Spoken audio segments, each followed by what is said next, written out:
datos.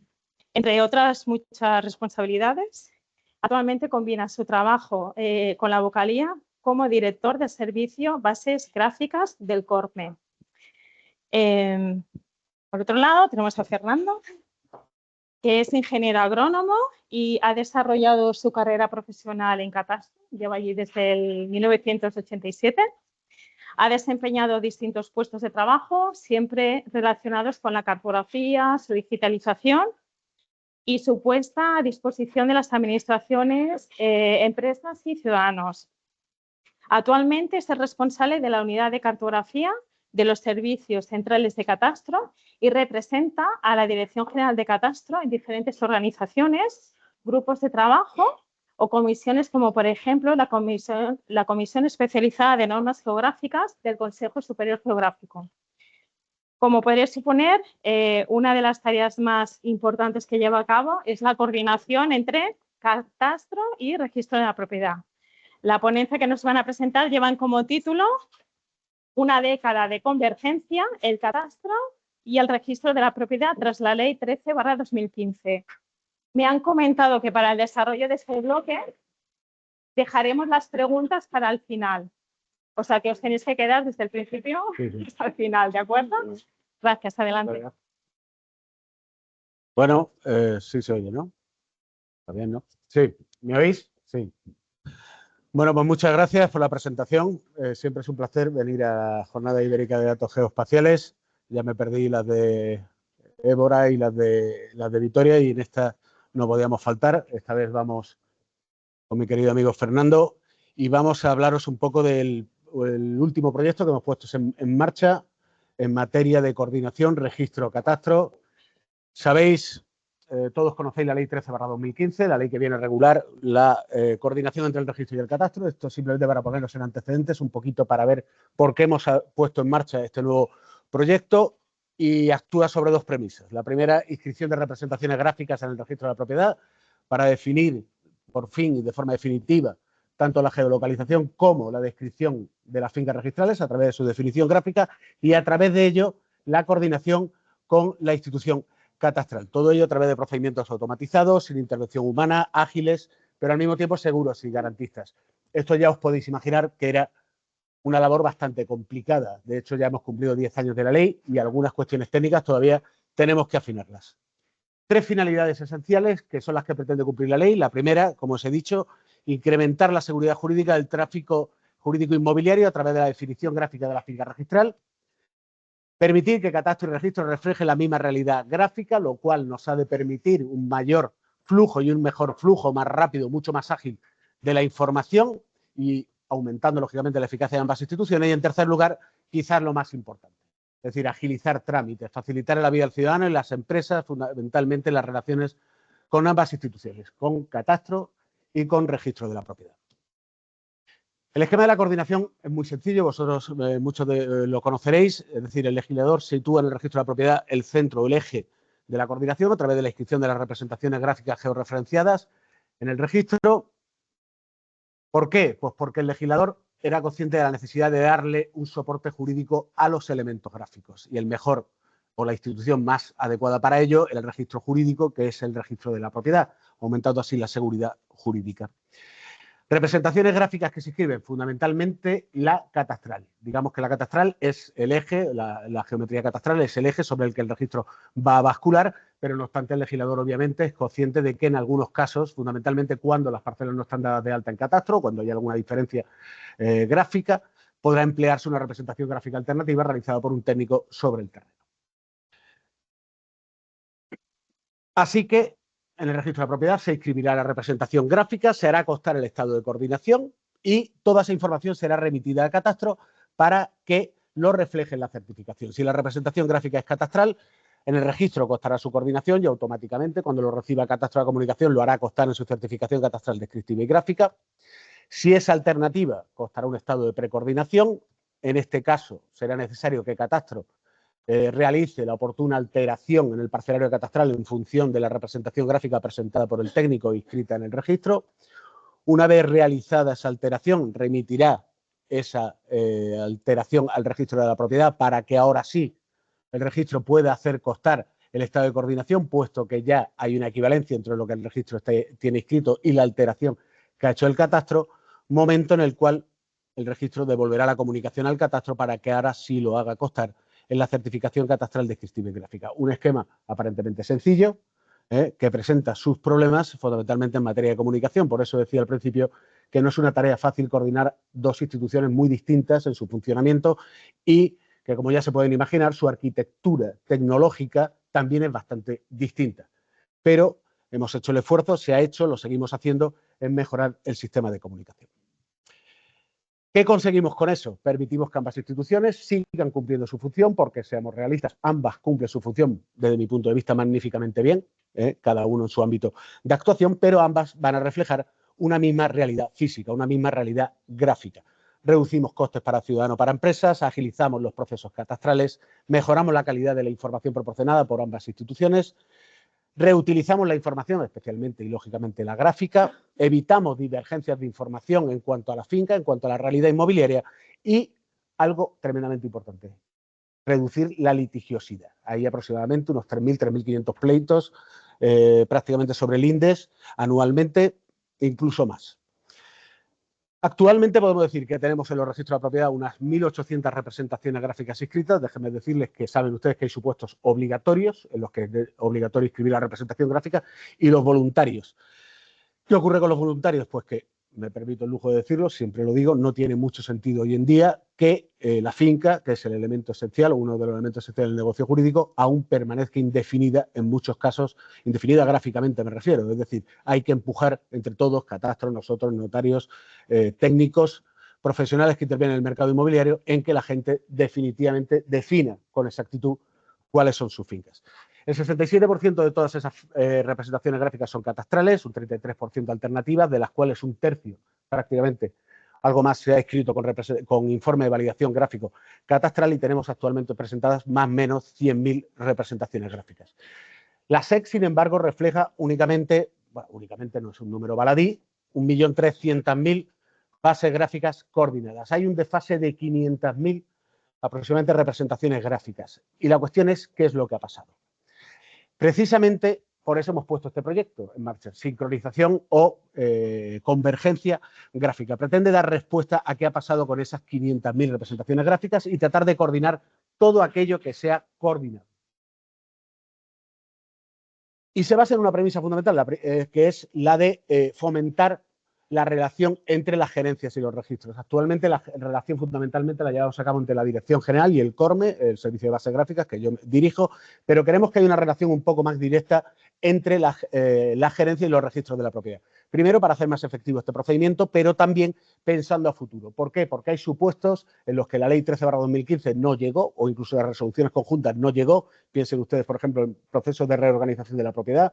Me refiero fundamentalmente a parcelaciones urbanísticas, en las que el legislador quería que la coordinación operara desde un inicio, y que es francamente complicado tanto para la Dirección General como para nosotros, para los registros de la propiedad, lograr esa finalidad perseguida por el legislador. Y actualmente tenemos todos estos pilotos, 11 en varias comunidades autónomas, cuyos resultados ya están empezando a salir y ahora los expondrá Fernando.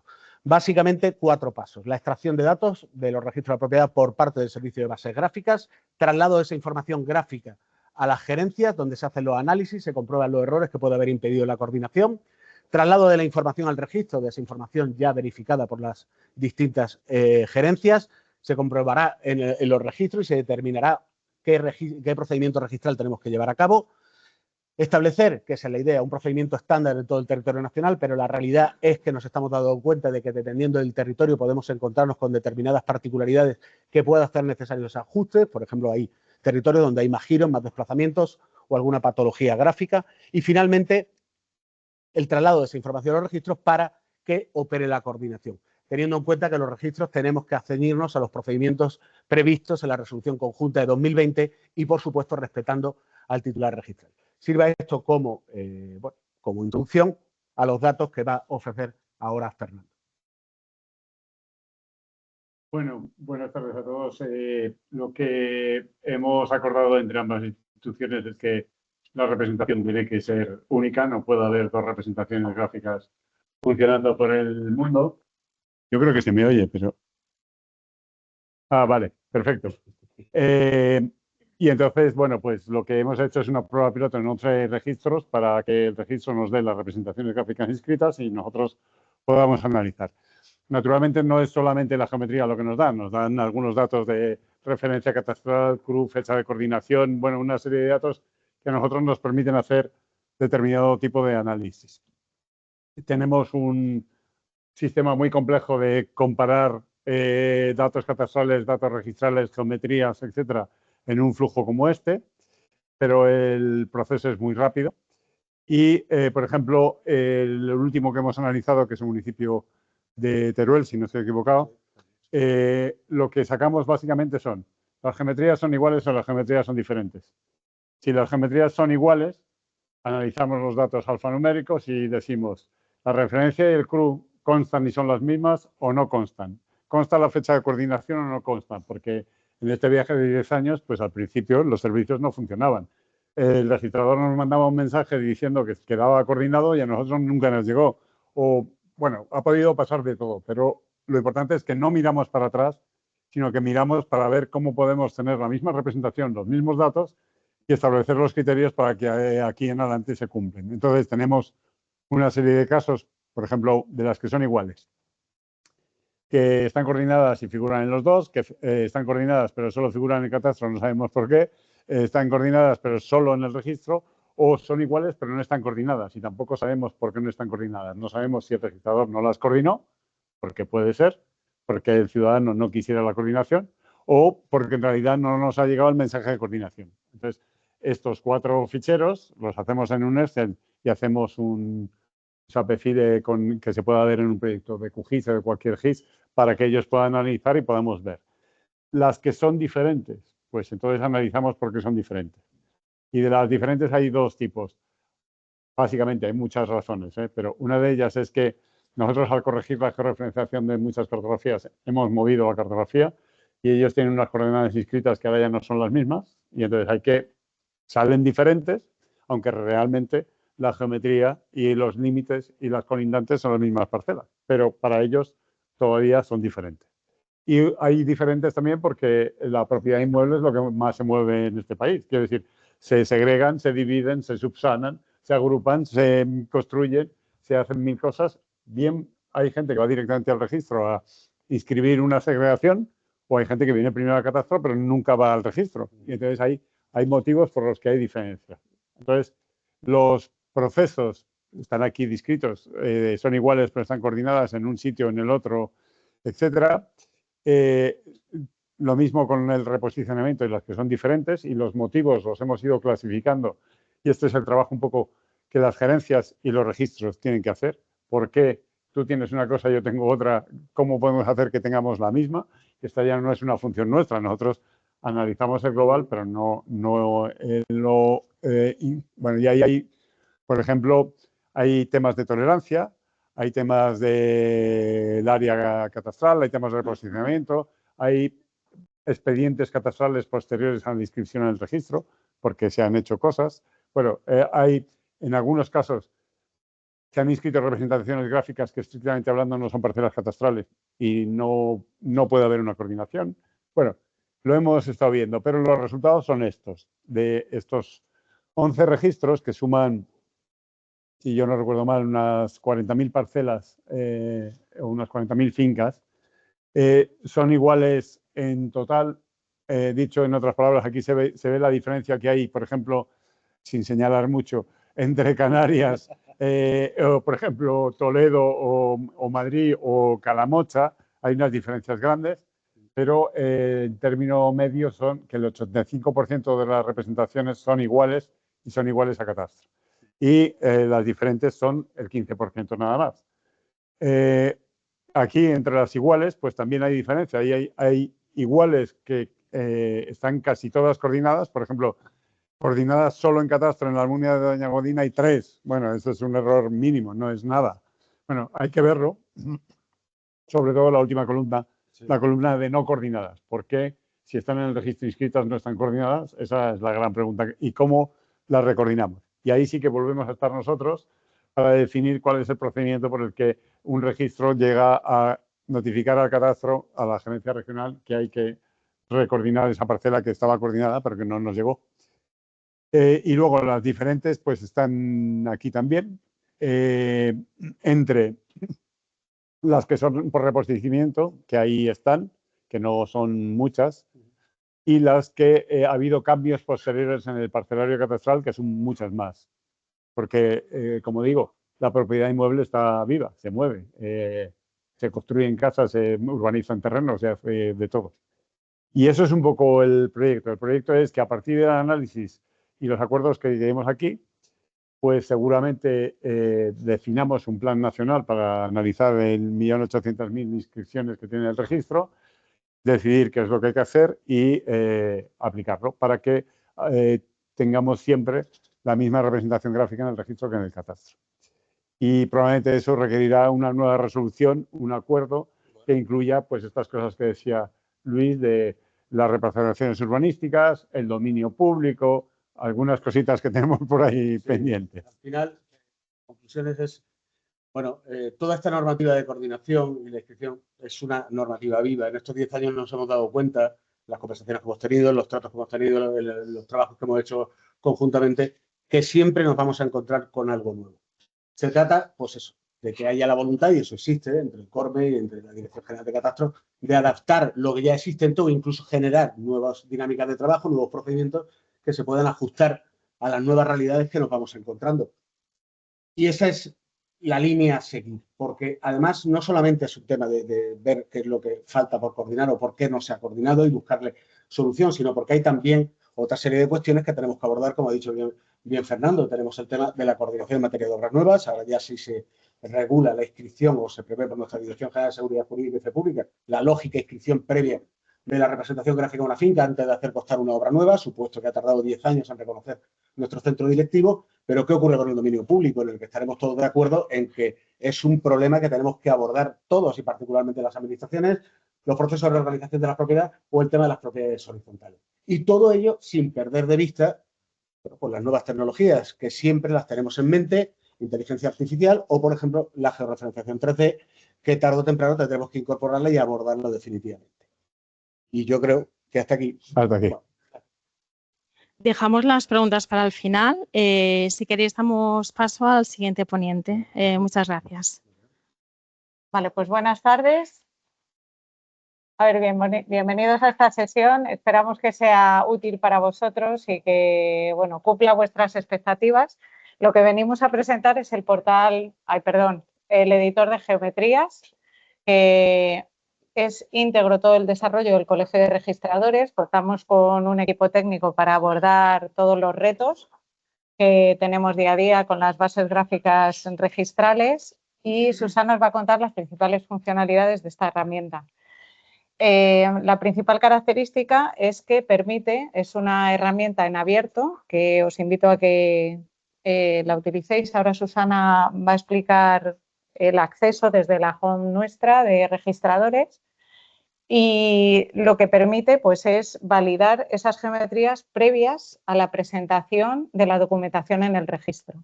Entonces voy a dar paso a Susana, que no tenemos mucho tiempo, y os va a contar las principales funcionalidades. Bueno, pues el objetivo, como ha dicho Pilar, es dar a conocer esta herramienta que se llama GeoEdit Pro. Tenéis aquí la URL y, bueno, la interfaz pues es esta, y las herramientas principales están abajo, en el menú de abajo, en el menú inferior. Tras el lanzamiento del Geoportal de registradores en el 2021, vinimos a las GIDES a presentarlo en el 2022 y nos dimos cuenta que nos faltaba un editor avanzado de geometrías. ¿Para qué? Para validar las geometrías antes de presentarlas en el registro. Bueno, pues salió a producción el GeoEdit Pro en julio del 2024. Y bueno, como hemos visto en la ponencia anterior, para la inscripción gráfica en el registro y la coordinación entre registro y catastro, ese intercambio de información en mensajería, pues bueno, pues se habilitó tras la resolución de 13/2015 que los ficheros a presentar, tanto si fueran catastrales como alternativos, fuera un fichero GML, que cumpliera INSPIRE. Y bueno, los técnicos lo que hacen para realizar estas geometrías alternativas es por realizar las mediciones y presentar esta información en Catastro a través de un informe de validación gráfico alternativo, que, bueno, pues que ahora mismo tiene que ser positivo. ¿Qué hemos encontrado? Pues que nosotros, al llegar estos GMLs, presentarlos en el registro, hay algunos GMLs que tienen errores geométricos y topológicos que no podemos inscribir, bloquean la inscripción gráfica. Y bueno, estos errores que no permiten la presentación en el registro pues son los nodos duplicados no consecutivos que generan una geometría inválida, las autointersecciones o espigas que también generan una geometría inválida, que haya solapes entre las geometrías contiguas del mismo informe de validación en más de 0,25 metros cuadrados en valor absoluto, dos geometrías con el mismo local ID y el solape de más de 0,80 metros cuadrados con fincas inscritas. Este acceso a nuestro visor es público, no requiere de autenticación y los ficheros que admitimos son los GMLs, son la certificación catastral descriptiva y gráfica, los informes de ubicación de construcción, la certificación de parcela catastral, el informe de validación gráfico alternativo, de XF, SafeFile y la información de células de inmuebles forales de Navarra, Vizcaya y Guipúzcoa, y Álava, perdón. Bueno, lo que hace Geodesic Pro es cuando nosotros lanzamos tanto ese Shape o ese DXF o nuestros GMLs, es que lo desglosa en GMLs y lo que hace es validar todos estos procesos que he dicho que no permite, ¿vale? Valida esos GMLs y carga esta información en un panel de fichas y nos dice si contiene algún tipo de error geométrico, de error topológico. En este caso, el ejemplo que estamos viendo nos va a decir que tiene un error de autointersección. Esto en el registro no va a pasar, o sea, se va a bloquear la inscripción. Entonces, bueno, aquí nos dice que la geometría ha sido modificada, o sea, si encuentra un error, lo que hace la aplicación es cargarlo corregido y nosotros después nos podemos descargar esa geometría. Vale, ¿qué otros errores? Pues este es un error, estos son ejemplos reales, ¿vale? De nodos duplicados no consecutivos que también generan una autointersección. ¿Vale? ¿Qué podemos hacer? Descargarnos esas geometrías. Nosotros teniendo las geometrías seleccionadas, le damos a la funcionalidad de descargar, nos dice que el GML va a sufrir modificaciones, puesto que hay correcciones, pues algún nodo lo tendrá que quitar o tendrá que redondear o lo que fuera. Podemos exportar este archivo y guardarlo en nuestro PC para ese error poder tenerlo en nuestro gestor de geometrías propio de nuestros ficheros. Vale, ¿qué otra funcionalidad tiene Geodesic Pro? También analiza huecos y solapes y esto es interesante para ver si solapan estas geometrías con alguna geometría inscrita en el registro, ya que en el Geodesic Pro y en el Geoportal se van a publicar todas las inscripciones gráficas que se hayan hecho en el registro. ¿Vale? Entonces, con esta herramienta de huecos y solapes podemos, una vez pulsemos, tendremos que tener cargadas las dos geometrías, darle a la herramienta de huecos y solapes y podremos descargar un informe con estos huecos y solapes. ¿Vale? Que esto también es interesante, con información relevante sobre qué tipo de solape hay o qué hueco, qué superficie está afectada. Y también tenemos herramientas que lo que van a hacer es cómo vamos a tratar la exportación de esos solapes o de esos huecos. Es decir, tenemos varias opciones de poder trabajar para la exportación de esos huecos y solapes. En este caso, bueno, el ejemplo que he puesto es que lo cargamos en el panel de fichas y, bueno, pues vemos que nos ha dicho que estas dos geometrías tienen este hueco y estos dos solapes. ¿Vale? Podemos descargarnos después y con esta información corregir nuestras geometrías para que no solapen con una inscrita. Bueno, creemos que el Geodesic Pro es una herramienta esencial para la validación previa de geometrías en el registro y recomendamos, antes de presentar esta información en el registro, incluso en Catastro, recomendamos pasarlo por el validador. ¿Por qué? Porque podemos ver si tiene errores topológicos, podemos ver si solapa con inscritas y podemos ver otro tipo de errores que no vamos a admitir en nuestra base de datos. ¿vale? Una vez con esto nos descargamos las geometrías, vamos a Catastro, hacemos la validación, el informe de validación gráfico alternativo de Catastro y presentamos en el registro, y aquí ya no vamos a tener ese bloqueo de la inscripción gráfica. Esto nos ha costado 10 años llegar a estas conclusiones, pero bueno, ahora, desde el 2024, ya tenemos este validador de geometrías. ¿Sería conveniente un informe de validación registral? Sí, pero eso ya a futuro, para nuestros jefes, que lo hagan. Y bueno, ¿qué otra funcionalidad importantísima tiene GeoEdit Pro? Un análisis de limitaciones administrativas, ¿vale? Tenemos cualquier geometría cargada en GeoEdit Pro. Bueno, esta funcionalidad existía ya en el Geoportal, que salió en el 2021, pero ahora mismo hemos actualizado la interfaz y los informes y la manera de visualizar cada capa de los distintos organismos. Lo que hacemos es, con la herramienta de contextos que le hemos llamado, es analizar la geometría contra más de 300 capas de información medioambiental y urbanística de distintos organismos a nivel nacional y a nivel de comunidades autónomas, provincias, ayuntamientos. ¿Vale? ¿Qué es lo primero que va a hacer? Lo primero que va a hacer es ver esa geometría a qué distrito hipotecario pertenece. Es decir, no va a analizar el dominio público marítimo terrestre con un distrito de Talavera, no. de la meseta castellana, Eso. ¿no? Solamente por una indexación que tenemos de cada capa a cada registro, y de las 300 capas pues analizará contra 10, contra 15, contra 20. Una vez hecho eso, podemos o bien analizar todas las que corresponden a ese distrito hipotecario o bien ir analizando una a una. ¿Qué información nos va a dar?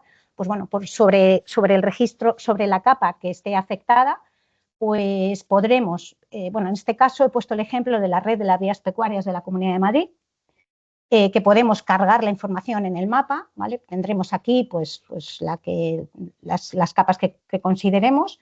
Podemos visualizar también la zona de afección en el mapa de cada una de ellas, de esta vereda, por ejemplo, y también la distancia a la geometría, la distancia o la intersección que tenga, ¿no? Otra cosa muy importante es que podemos ver el marco regulatorio, ¿vale? Que es la revisión de la legislación aplicable a cada una de las capas que tenemos cargadas, ¿vale? En este caso, pues la ley de la cañada real y las vías pecuarias. Y también podemos descargarnos un PDF con toda esta información, que este PDF, la información que contiene es pues bueno, una superposición, un contraste de la geometría con la capa del PENOA, la leyenda, la escala, las anotaciones del informe, una segunda hoja con la intersección de esta geometría con la limitación administrativa correspondiente y una leyenda. También unas anotaciones cartográficas del informe que lo que nos van a decir es qué organismo es, qué fecha, qué tipo de afección tiene, si es medioambiental, si es urbanística. Y bueno, pues como conclusión podemos decir que GeoEdit Pro es más que un visualizador, que es una plataforma estratégica que optimiza la validación gráfica previa, reduce conflictos en la inscripción registral y fortalece el ecosistema de datos espaciales, desde un enfoque tanto técnico como normativo y como de ayuda al ciudadano. Y bueno, pues os invito a que accedáis a la home del Geoportal del Colegio de Registradores, que reside en geoportal.registradores.org, y que bueno, actualmente tenemos 3 aplicaciones: el Geoportal, el Portal Registral de Emergencias, que vinimos a las GIDES, lo presentamos en el 2023, GeoEdit Pro, que lo presentamos ahora, y la información del SIGPAC. Hemos incluido esta parte. Bueno, nuestro correo electrónico, por si queréis, tenéis alguna consulta o alguna duda, y ya está. Muy bien. Bueno, vamos a dar paso al siguiente ponente. Me comentan que el programa que había publicado no se ajusta a la realidad de los ponentes, o sea que yo me había preparado la presentación de los ponentes del programa, pero bueno, en este caso daré paso a Óscar Alejandro Manteiga, y en este caso te presentas tú porque a nosotros nos gustaba que hacía la presentación María Román, supongo que a última hora se ha hecho un cambio. Correcto. Adelante, Óscar. Vale. Nada, pues buenas tardes a todos. Nada, es un placer para mí estar aquí hoy en las GIDES. Nada, mi nombre es Óscar, como han dicho. Nada, vengo de parte de Avansig y voy a presentarles pues, un proyecto muy interesante con un título muy largo, ¿no? Por un lado, tenemos el diseño de un algoritmo de búsqueda espacial multiobjetivo, que es la primera parte de este proyecto, y después tenemos el desarrollo de una herramienta web de sistemas de información geográfica para proyectos de reestructuración parcelaria, ¿no? Vale. Nada, el índice, típicos 5 puntos. Primero hablaremos pues, de contexto y de motivación de este proyecto, la solución desarrollada tanto para el algoritmo en sí como para la herramienta web, los resultados que hemos obtenido, las conclusiones y el trabajo futuro. Bien, empezando por el contexto. Nuestros amigos de la Consellería del Medio Rural seguro que lo explicarían mejor, pero bueno, os pondré un poco en contexto. La reestructuración parcelaria se define en la ley que tenemos ahí, la 4/2015, de 15 de junio, de mejora de la estructura territorial agraria de Galicia, que se conoce normalmente como METAGA. Una de las fases más complejas de todo este proceso, que es largo, es muy grande, que es el diseño de una nueva red viaria y las fincas de sustitución, que son los dos apartados en los que este proyecto se centra, ¿no? Es un proceso que maneja múltiples criterios y restricciones todas de manera conjunta. Entonces, claro, se convierte en un proceso, en un proyecto que es muy complejo, muy amplio y que de manera manual puede llevar pues, años, incluso si no décadas, ¿no? Depende de los problemas que nos encontremos. Como pueden ver en el mapa, que no sé si se ve muy bien, pero bueno, digamos que es el mapa de reestructuraciones parcelarias. Las que están pintadas en rojo son las que ya se han finalizado y las que están en verde pues, son las que están en trámite, que están en curso y que se prevé pues, que se vaya desarrollando.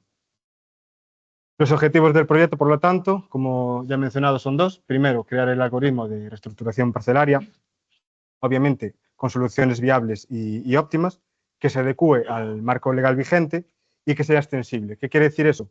Que se pueden adaptar a diferentes zonas e incluso pues, a futuros cambios normativos.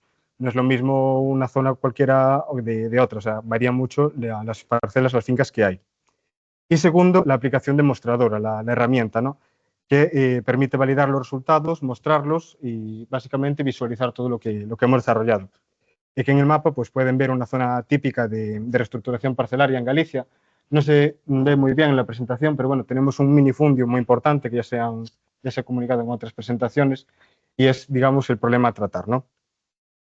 Pasando ya a la solución desarrollada, optamos por un algoritmo de búsqueda espacial multiobjetivo. ¿Por qué? Son las ventajas, las tenemos aquí enumeradas. Primero, soluciones Pareto óptimas.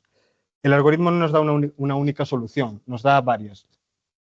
Y estas soluciones lo que hace es, si queremos mejorar un criterio, debemos empeorar otro, ¿no? Entonces, tenemos un abanico de diferentes soluciones que nos permiten pues, adaptarnos. Un ejemplo, el que aparece en la foto, si queremos que un viario, que un criterio importante sea que el viario sea lo más corto posible y que tenga los menos giros posibles, o sea, que sea lo más recto, pues tendremos que sacrificar otro de los criterios, ¿no? Después pasamos por la flexibilidad. Obviamente, tenemos que adaptar el algoritmo a diferentes zonas, en este caso de Galicia. La interpretabilidad de esos resultados y tanto las valoraciones que sean entendibles, comprensibles, robustez frente a los datos y optimización concurrente. Esto es muy importante porque nos permite optimizar múltiples objetivos a la vez, que es al final uno de los mayores problemas que nos enfrentamos en la reestructuración parcelaria, es que tenemos muchos criterios que gestionar a la vez. Después, pues integración, que lo que comentaba ahora, y la escalabilidad del proyecto en sí, de los datos. Pasando a los datos de entrada, esto lo hemos hecho también en colaboración con la Consellería del Medio Rural, llegamos a identificar estos datos de entrada que veis aquí. Primero tenemos el perímetro de zona, que viene siendo la zona a reestructurar, la zona completa, ¿no? Pasamos a las parcelas actuales con sus propietarios y agrupaciones. Agrupaciones es un concepto un poco especial en la reestructuración parcelaria y es que los propietarios pueden ir agrupados entre varios y constan de forma práctica como uno solo. Después tenemos la red viaria propuesta, que nos la da ya la Consellería de Medio Rural, las clases de suelo, monte, labradío, pasto, que seguro que estáis acostumbrados a ellas, y un valor numérico, que es el que después multiplicamos por la superficie de las parcelas para saber las puntuaciones de esos propietarios. Las edificaciones existentes, que son muy importantes porque no podemos cambiar la titularidad de una parcela donde existe un edificio, y después elementos excluidos, como puede ser la hidrografía, núcleos urbanos, incluso las redes de ferrocarril, que eso no podemos tocarlo. Pasando ya a criterios y restricciones, tenemos los criterios que son las funciones objetivos, que queremos minimizar y maximizar. Obviamente queremos minimizar el número de parcelas, que es el motivo principal de la reestructuración parcelaria. queremos minimizar el coste de generación de esta red viaria, al final cuanto menos obra se haga mejor, queremos maximizar la satisfacción de los propietarios, lo que decía antes de los puntos, un propietario que aporta X cantidad de puntos no se le puede dar menos, porque claro, se enfadaría un pelín. Después tenemos también maximizar la regularidad de las parcelas. Aquí no sé si se ve muy bien, creo que sí. En la imagen de la izquierda es una zona que aún no se le había hecho la reestructuración parcelaria. Si os fijáis, son parcelas muy regulares, cada una de una forma distinta, y muchas de ellas, si observáis, los caminos están más marcados, un color así rojo, o no sé cómo definirlo. Muchas de ellas no tienen un acceso directo a la red viaria. Entonces, para acceder a ellas había que depender de servidumbres de paso. Entonces, claro, queremos que todas las parcelas que se hagan la reestructuración tengan acceso directo con el viario. Después, las restricciones, lo que comentaba del acceso directo a las parcelas. La preservación de puntos para que no se nos enfaden, conservar las edificaciones en las parcelas y una superficie mínima para no hacer parcelas que sean muy pequeñas, que al final lo que queremos es, pues eso, que sean regulares y lo más amplias posibles. Pasando con el flujo de información, creo que no se lee, pero bueno, básicamente dividimos esto en 5 fases. La primera fase de inicialización, que digamos que son los datos de entrada que nos proporcionan nuestros colegas de Consellería de Medio Rural, el parcelario, las listas de propietarios, todo eso. Y después pasamos a una segunda fase de preprocesamiento que ya se hace desde la herramienta web que hemos desarrollado y que crea las estructuras auxiliares que necesitamos para ya entrar a lo que es el algoritmo en sí, que es la fase 3. Aquí tenemos la generación de soluciones, que hay que ir generando, y dentro de aquí tenemos pues varios módulos, ¿no? El primero de ellos sería el módulo de generación de soluciones iniciales en sí, que este es el que se encarga de crear las parcelas de inicio que vamos a tener. Y también las masas. Las masas son, dentro de la zona total, la que está dividida por los diferentes viarios que hay. Después tenemos el módulo de generación de viario, que traza el propio viario en sí, y que con estos dos lo que sacamos es ya el conjunto de soluciones iniciales con las parcelas y con el viario. Después esto pasa al módulo de análisis de cumplimiento de restricciones, que básicamente verifica si están bien o si hay algún incumplimiento, y si lo hay se pasa al módulo de ajuste de restricciones, que básicamente pues, hace pequeños ajustes, mutaciones en esas soluciones para dejarlas bien. Y después lo pasamos al módulo de valoración, que básicamente pues, asigna a cada solución un valor numérico para cuantificable, para saber cuáles son mejores y cuáles peores. Después pasamos todo este conjunto de soluciones iniciales a la fase 4, a la optimización multiobjetivo, que no deja de ser el centro de nuestro algoritmo. Aquí primero tenemos pues, el módulo de generación de variaciones, el set, la población, la pasamos por aquí para meterle variaciones, algunas más estrictas, otras más abiertas. Digamos que queremos tener un conjunto de variaciones muy amplio, y una vez tenemos esas soluciones, esa población con las variaciones, vuelven a pasar otra vez por el módulo de viario, por el módulo de análisis de cumplimiento, el de ajuste de esas restricciones y el de valoración de objetivos. Con esto, cuando llegamos aquí, tenemos el set de soluciones iniciales, tenemos esas variaciones, esas mutaciones de algoritmos genéticos que os suenan a todos, fijo, y eso lo pasamos por un bucle, el bucle de módulo que tenemos aquí. Básicamente esto se encarga de decidir cuándo termina el algoritmo. Puede terminar por tiempo, puede terminar por ejecuciones, pero lo ideal es que termine cuando, al pasar por diferentes iteraciones, no vemos una mejora sustancial, ¿no? de las soluciones que nos da. Y después tenemos la fase 5, que es la ya propia entrega de resultados, que primero damos una solución, que es la que mejor puntuación ponderada nos sale. Tenemos el conjunto de soluciones Pareto óptimas, que puede escoger el técnico para ver otras soluciones que nos dio el algoritmo, y después información adicional de la propia ejecución en sí. Vale, vamos a entrar en detalle en algunos de estos módulos que he estado comentando, no en todos por temas de tiempo. Por ejemplo, tenemos el preprocesado de datos, que es primero que se ejecuta, y aquí básicamente lo que queremos es estos 3 puntos. Primero, calcular masas y superímetros, las masas que están comprendidas entre el viario de la zona, y los superímetros son masas en sí, pero que están en zonas de núcleo rural. Después tenemos el cálculo de superficies de clase de suelo. Esto básicamente calcula las puntuaciones de los propietarios según su parcela y el valor de la clase de suelo que tiene. Y después saber qué parcelas no se pueden tocar, cuáles se van a preservar, dependiendo de si tienen edificaciones o si el propio técnico decidió que hay que mantenerlas por algún criterio especial. Otro de los módulos tenemos la generación de soluciones iniciales. Sí. Y aquí utilizamos un corte de rejilla. Lo que variamos es, digamos, la inclinación de esa rejilla. Si os fijáis, no todas están con la misma inclinación y también nos basamos en las clases de suelo que hay debajo para saber el ancho o las formas que debe tener esa rejilla. Es bastante básico, pero vemos que funciona bastante bien. La clave al final aquí es variar muchísimo y tener muchas soluciones iniciales para que el algoritmo se quede pues, con la mejor. Después pasamos tanto al ajuste de restricciones como al generador de variaciones. Estos dos módulos utilizan 4 operaciones básicas. Primero sería el ajuste del índice, mover el índice de una parcela a las que tiene adyacentes, la fusión y la división de parcelas. Queremos fusionar parcelas pequeñas, dividirlas grandes. Y después una de las más importantes, que es la permuta de parcelas entre propietarios. Al final es lo que nos proporciona una variación de soluciones enorme y que acaba dando resultados en el algoritmo. Después, para la generación del viario, pues utilizamos el clásico algoritmo de Dijkstra, de algoritmo de caminos mínimo. Aquí lo que queremos es, lo que he dicho antes, de minimizar la longitud del viario. Queremos tener una obra lo menos costosa y menos larga posible y que sean lo más recto posible ese viario, porque es más fácil. Y después, lo que hemos dicho muchas veces, todas las parcelas se tienen que conectar al viario, que es otro de los objetivos de la reestructuración parcelaria. Después, pasando a la propia herramienta web, tenemos aquí una captura de pantalla de un momento del preprocesado de este algoritmo. Y aquí pues, podemos ver básicamente lo que es a la parte izquierda el panel de acciones, donde se ven los resultados, donde se ejecuta ese preprocesado, el algoritmo.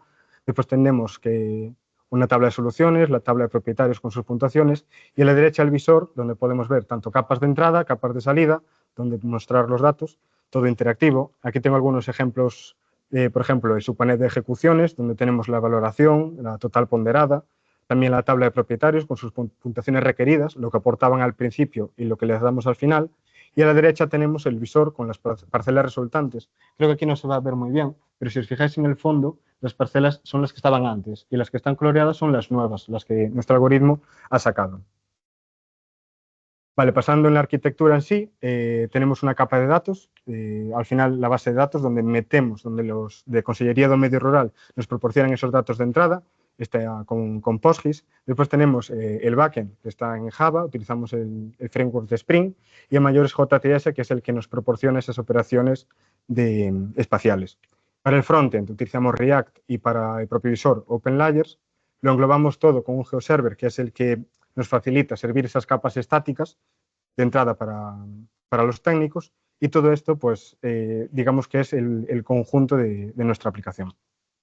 Los resultados obtenidos creo que han sido bastante exitosos. Tenemos un 100% de ejecuciones con éxito en pruebas que están basadas en la vida real. Al final, Consellería tiene ya muchas reestructuraciones parcelarias hechas, entonces son las que nos sirve de ejemplo para saber si nuestro algoritmo lo hace bien o no. Obviamente, todas esas cumpliendo con las condiciones impuestas y con un tiempo de ejecución que depende de los parámetros que meta el técnico. Después de ese 100% de ejecuciones con éxito, tenemos un 94% que han dado correctamente lo que se esperaba, esos rangos esperados, y el 6% sí que nos caen mínimos locales, que no es demasiado grave porque con otra pasada del algoritmo podríamos llegar a solucionarlo. Y ya como conclusiones, para terminar, pues demostramos que sí que es capaz podemos desarrollar un algoritmo de reestructuración parcelaria que nos genere estas soluciones viables, cumpliendo la normativa y considerando pues, todos estos múltiples objetivos que exige la normativa. Y como trabajo futuro, pues tenemos primero optimizar estos resultados, mejorar la regularidad de las parcelas. No es lo mismo una parcela en L que una parcela que sea más rectangular o más cuadrada.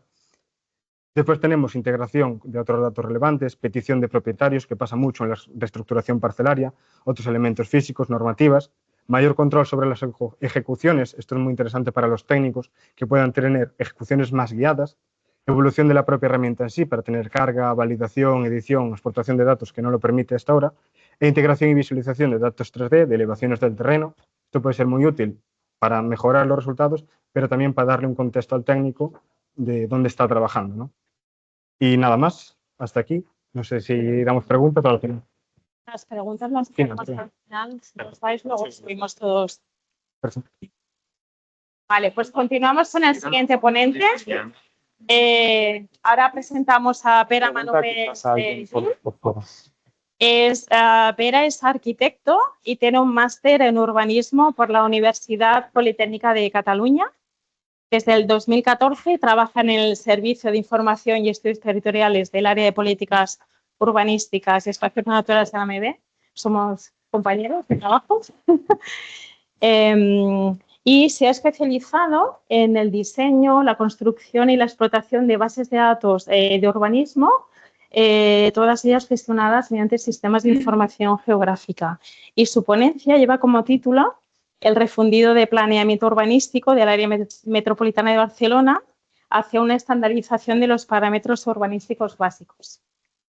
Bien, muchas gracias en primer lugar a la organización de la SGIDE por este espacio que creemos que es un espacio muy especial donde podemos favorecer este contacto interadministrativo, ¿no? Y eso nos alegra, ¿no? Bien, en primer lugar, breve contexto del área metropolitana de Barcelona como institución. Es una administración pública local de carácter supramunicipal que gestiona un territorio metropolitano formado por 36 municipios y más de 3 millones de habitantes. El AMB coordina y gestiona servicios y competencias que trascienden el ámbito municipal, como son el urbanismo, la movilidad, el medio ambiente y la planificación territorial. Entonces, en este marco de estas competencias, ¿no? Impulsamos proyectos de gestión y difusión de datos espaciales que favorecen la interoperabilidad, la planificación eficiente y la transparencia y la información urbana. Desde el área de políticas urbanísticas y espacios naturales, estamos en proceso de tramitación del Plan Director Urbanístico Metropolitano, un documento que se enmarca en una escala entre un documento de planificación territorial y un planeamiento general. En esta comunicación trataremos sobre los trabajos que estamos haciendo de construcción de bases de datos para la planificación urbanística del territorio metropolitano de Barcelona. Desde los distintos niveles de la administración pública estamos poniendo el foco precisamente en el impulso de esta construcción de bases de datos, ¿no? Es decir, haciendo un salto, ¿no? de lo que era el mundo del papel y los PDFs hacia las bases de datos, ¿no? El desarrollo conceptual del modelo de datos que veremos lo hacemos de forma colaborativa y sincronizada con el Departamento de Información y Documentación del Ayuntamiento de Barcelona y en coordinación también con el equipo que elabora el mapa urbanístico de Cataluña, que mantiene la Generalitat de Cataluña. Además, estamos en contacto con los técnicos municipales de urbanismo de los 36 ayuntamientos que conforman el AMB y básicamente, bueno, en concreto hoy mostraremos la evolución del producto del refundido de planeamiento de AMB, que se elaboraba ya a mano en papel en los años 80, después en formato CAD y desde hace ya 15 años hemos reenfocado hacia un producto en formato SIG, publicado a través de un geoportal específico de planeamiento y también de la IDE de la AMB. Este trabajo que tengo la oportunidad de presentar es fruto de la dedicación de todo el equipo de la sección de información urbanística, que seguramente nos estarán escuchando a distancia y si no en diferido, que es un equipo que más allá de la propia actualización del contenido, nos hemos ido especializando también en la construcción y mejora de bases de datos geográficas de urbanismo. Este proceso de evolución de la base de datos lo hemos hecho además muy bien acompañados, ¿no? En primer lugar por los compañeros de cartografía y estudios territoriales de AMB, pero también el equipo de proyectos SIG del Servicio de Innovación de la AMB, que nos guían y nos proporcionan todo el conocimiento e infraestructuras necesarias para ir adaptando el proyecto a las nuevas necesidades. Bien, dividiremos la presentación en estos tres capítulos. Una primera presentación del modelo de datos, después veremos algunas aplicaciones, utilidades de la base de datos y en tercer lugar veremos el ecosistema tecnológico que trabajamos para mantener la información, ¿no? Veréis siempre en la parte superior de la presentación algunos códigos QR que enlazan con cada uno de los visualizadores web mediante los cuales podréis consultar con mucho más detalle la información. Empezamos con el primer capítulo. El modelo de datos de refundido de planeamiento del AMB parte del Plan General Metropolitano de 1976. Es un plan que sigue vigente a día de hoy y que planifica el territorio de 27 municipios mediante estas 30 calificaciones urbanísticas, cada una de ellas con sus determinaciones específicas en cuanto a regulación urbanística, ¿no? Posteriormente se incorpora al AMB 9 municipios más, cada uno de ellos con sus propios planes generales de ordenación urbana y además esta normativa general se ha ido modificando con más de 86 expedientes de modificación de normativa general, ¿no? Todo el articulado de estos expedientes, de estos planes generales y sus modificaciones generales, lo transcribimos de forma estructurada y lo publicamos a través del visualizador de la normativa urbanística metropolitana, NUMA-MB, que permite consultar la normativa aplicable a cada municipio con sus peculiaridades y con su histórico de modificaciones. A lo largo de los más de 50 años de vigencia del plan, se han ido redactando más de 5.000 expedientes de planeamiento que han desarrollado las determinaciones de los planes generales o los han ido modificando puntualmente en ámbitos más pequeños, ¿no?, para adaptar esas determinaciones a las nuevas necesidades en ámbitos concretos. El resultado de todo este conjunto de expedientes de planeamiento nos ha llevado a un total de más de 3.000 calificaciones urbanísticas con parámetros distintos a las 30 originales que venían del plan general, ¿no? Y aquí es donde nace la esencia del refundido de planeamiento urbanístico como un documento homogéneo y continuo con toda la información urbanística básica para cada punto del territorio. La base de datos, que se puede consultar y descargar a través del geoportal, cumple una primera función principal, que es la de indexar todos los ámbitos de expediente y referenciar hacia la información oficial vinculante publicada en el Registro de Planeamiento Urbanístico de Cataluña, de la Generalitat. Transcribimos de forma continua, y esto es importante entender este concepto, ¿no? O sea, que es una información en la que una base de datos en la que intentamos trabajar de forma continua todo el territorio, organizándolo en estos 5 niveles de información que hemos ido construyendo basándonos en los conceptos de regulación establecidos por la Ley del Suelo y la Ley de Urbanismo de Cataluña. En los últimos años hemos evolucionado el modelo de datos para convertirlo además en un verdadero modelo SIC, como decíamos, que nos permite registrar, además de la información gráfica, los parámetros básicos de referencia o atributos, ¿no?, para cada uno de los niveles. Todo el contenido de la base de datos lo transcribimos sobre la base del mapa topográfico metropolitano a escala 1000 que elaboran los compañeros de cartografía de MB. Por lo tanto, con esto podemos también ver la precisión, el detalle del contenido, ¿no? Y ahora veremos un poquito los distintos niveles. Vamos a hacer un barrido rápido, ¿no? El primer nivel de clasificación del suelo nos permite tener la referencia de los suelos susceptibles de desarrollo urbano en contraposición a los suelos urbanos ya consolidados o los suelos no urbanizables, ¿no? El segundo nivel de sectores de desarrollo o transformación nos permite distinguir cada uno de los ámbitos de transformación o desarrollo propuestos por el planeamiento general o por esas sucesivas modificaciones que hemos ido comentando, ¿no? Los parámetros básicos que recogemos para los sectores son los estándares mínimos de cesiones para sistemas de dotaciones públicas, así como la intensidad máxima para los usos privados. Aquí vemos también en esta imagen pues un poco cómo trabajamos los datos a través de estos formularios, ¿no?, que nos facilitan la entrada de datos a nivel de los sectores. Y ya pasamos al tercer nivel, el de calificaciones urbanísticas, en el que transcribimos de forma unificada las calificaciones tanto del planeamiento general, con sus alineaciones a escala 1000, pero también las calificaciones que vienen del planeamiento de desarrollo y los expedientes de transformación que hemos visto, ¿no? Además de la información gráfica de detalle que podemos ver en esta imagen, también recogemos en la base de datos para cada una de las más de 3000 calificaciones los parámetros urbanísticos básicos en cuanto a la determinación de la forma de la parcela, la intensidad o los usos que establece el planeamiento. Y en relación a este último parámetro de los usos, pues aprovecho para comentar que lo registramos en una tabla complementaria, de modo que dada una calificación pueden existir más de un uso permitido, prohibido o condicionado, ¿no?, para ver un poquito también la complejidad de la base de datos. El cuarto nivel de unidades de proyecto nos permite subdividir cada una de estas calificaciones en subzonas en función de sus parámetros básicos, porque a veces las normativas así lo determinan, ¿no?, dentro de una calificación, subámbitos de ordenación distintos, ¿no? Y para terminar con los niveles principales del modelo de datos, en esta misma imagen se puede observar también el nivel de ordenación volumétrica. Para las calificaciones de planeamiento general transcribimos de forma gráfica unos parámetros que vienen determinados de profundidad edificable y número de plantas, vienen determinados de forma textual en la normativa del plan general. Pues nosotros hemos hecho este esfuerzo de transcribirlos gráficamente en el plano, ¿no?, en este nivel de ordenación volumétrica. Y para las calificaciones de planeamiento de desarrollo, lo mismo. Los documentos de planes de desarrollo especifican muchas veces una ordenación volumétrica concreta y también la transcribimos, ¿no? Aquí vemos también algunas imágenes de los formularios de entrada de datos de las calificaciones, que en función del nivel en que nos encontremos, pues el formulario tiene más complejidad o menos, ¿no? Y aquí vemos también esa relación 1 a n que se produce entre las calificaciones y los usos, ¿no?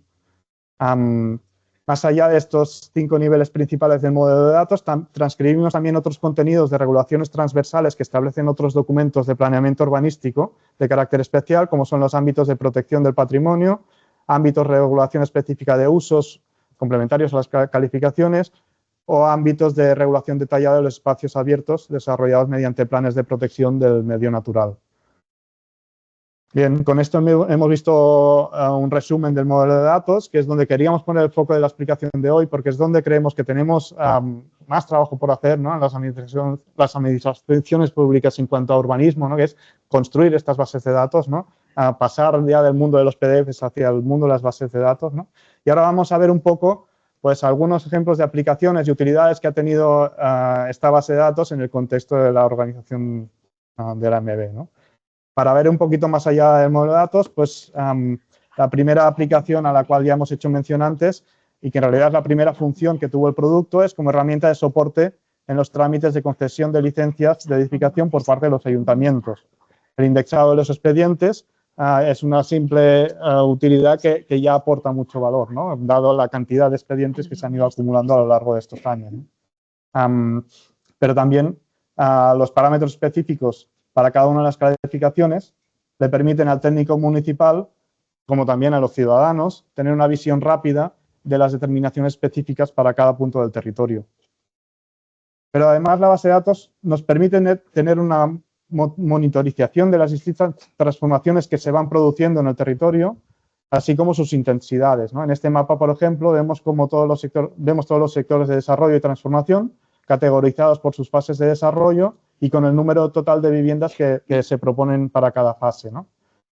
Si bajamos el análisis a nivel de calificaciones urbanísticas, podemos tener mapas continuos para cada uno de los parámetros que hemos ido recogiendo, como en este caso donde vemos la edificabilidad, es decir, la intensidad de edificación que permite el planeamiento en metros cuadrados de techo por cada metro cuadrado de suelo. Y si comparamos esta información de planeamiento con la información de superficie construida de catastro, podemos hacer análisis del tipo como esta imagen que vemos aquí, que es un plano elaborado por el equipo de redacción del Plan Director Urbanístico Metropolitano y que muestra aquellos ámbitos donde la intensidad construida es inferior a la intensidad máxima establecida por el planeamiento o a la inversa, ¿no? Ámbitos donde la intensidad construida es superior a la determinada por el planeamiento. Este análisis concreto que hemos visto y muchos más elaborados en el contexto de la redacción del Plan Director Urbanístico Metropolitano los podéis encontrar y consultar en el visualizador del PDU y tenéis también aquí el enlace QR, ¿no? La información gráfica y los parámetros que recogemos en la base de datos nos permiten también visualizar la ordenación volumétrica en 3 dimensiones. Si ponemos en relación este modelo de 3D de planeamiento con el modelo de 3D del territorio que elaboran los compañeros de cartografía, podemos acercarnos a un detalle que nos permite tener una aproximación a la detección de cada una de las edificaciones disconformes con el planeamiento. Tenemos aquí también un enlace QR a una pequeña aplicación así de pruebas que estamos haciendo internamente, pero para que podáis también ver con un poco más de dinamismo el contenido, ¿no?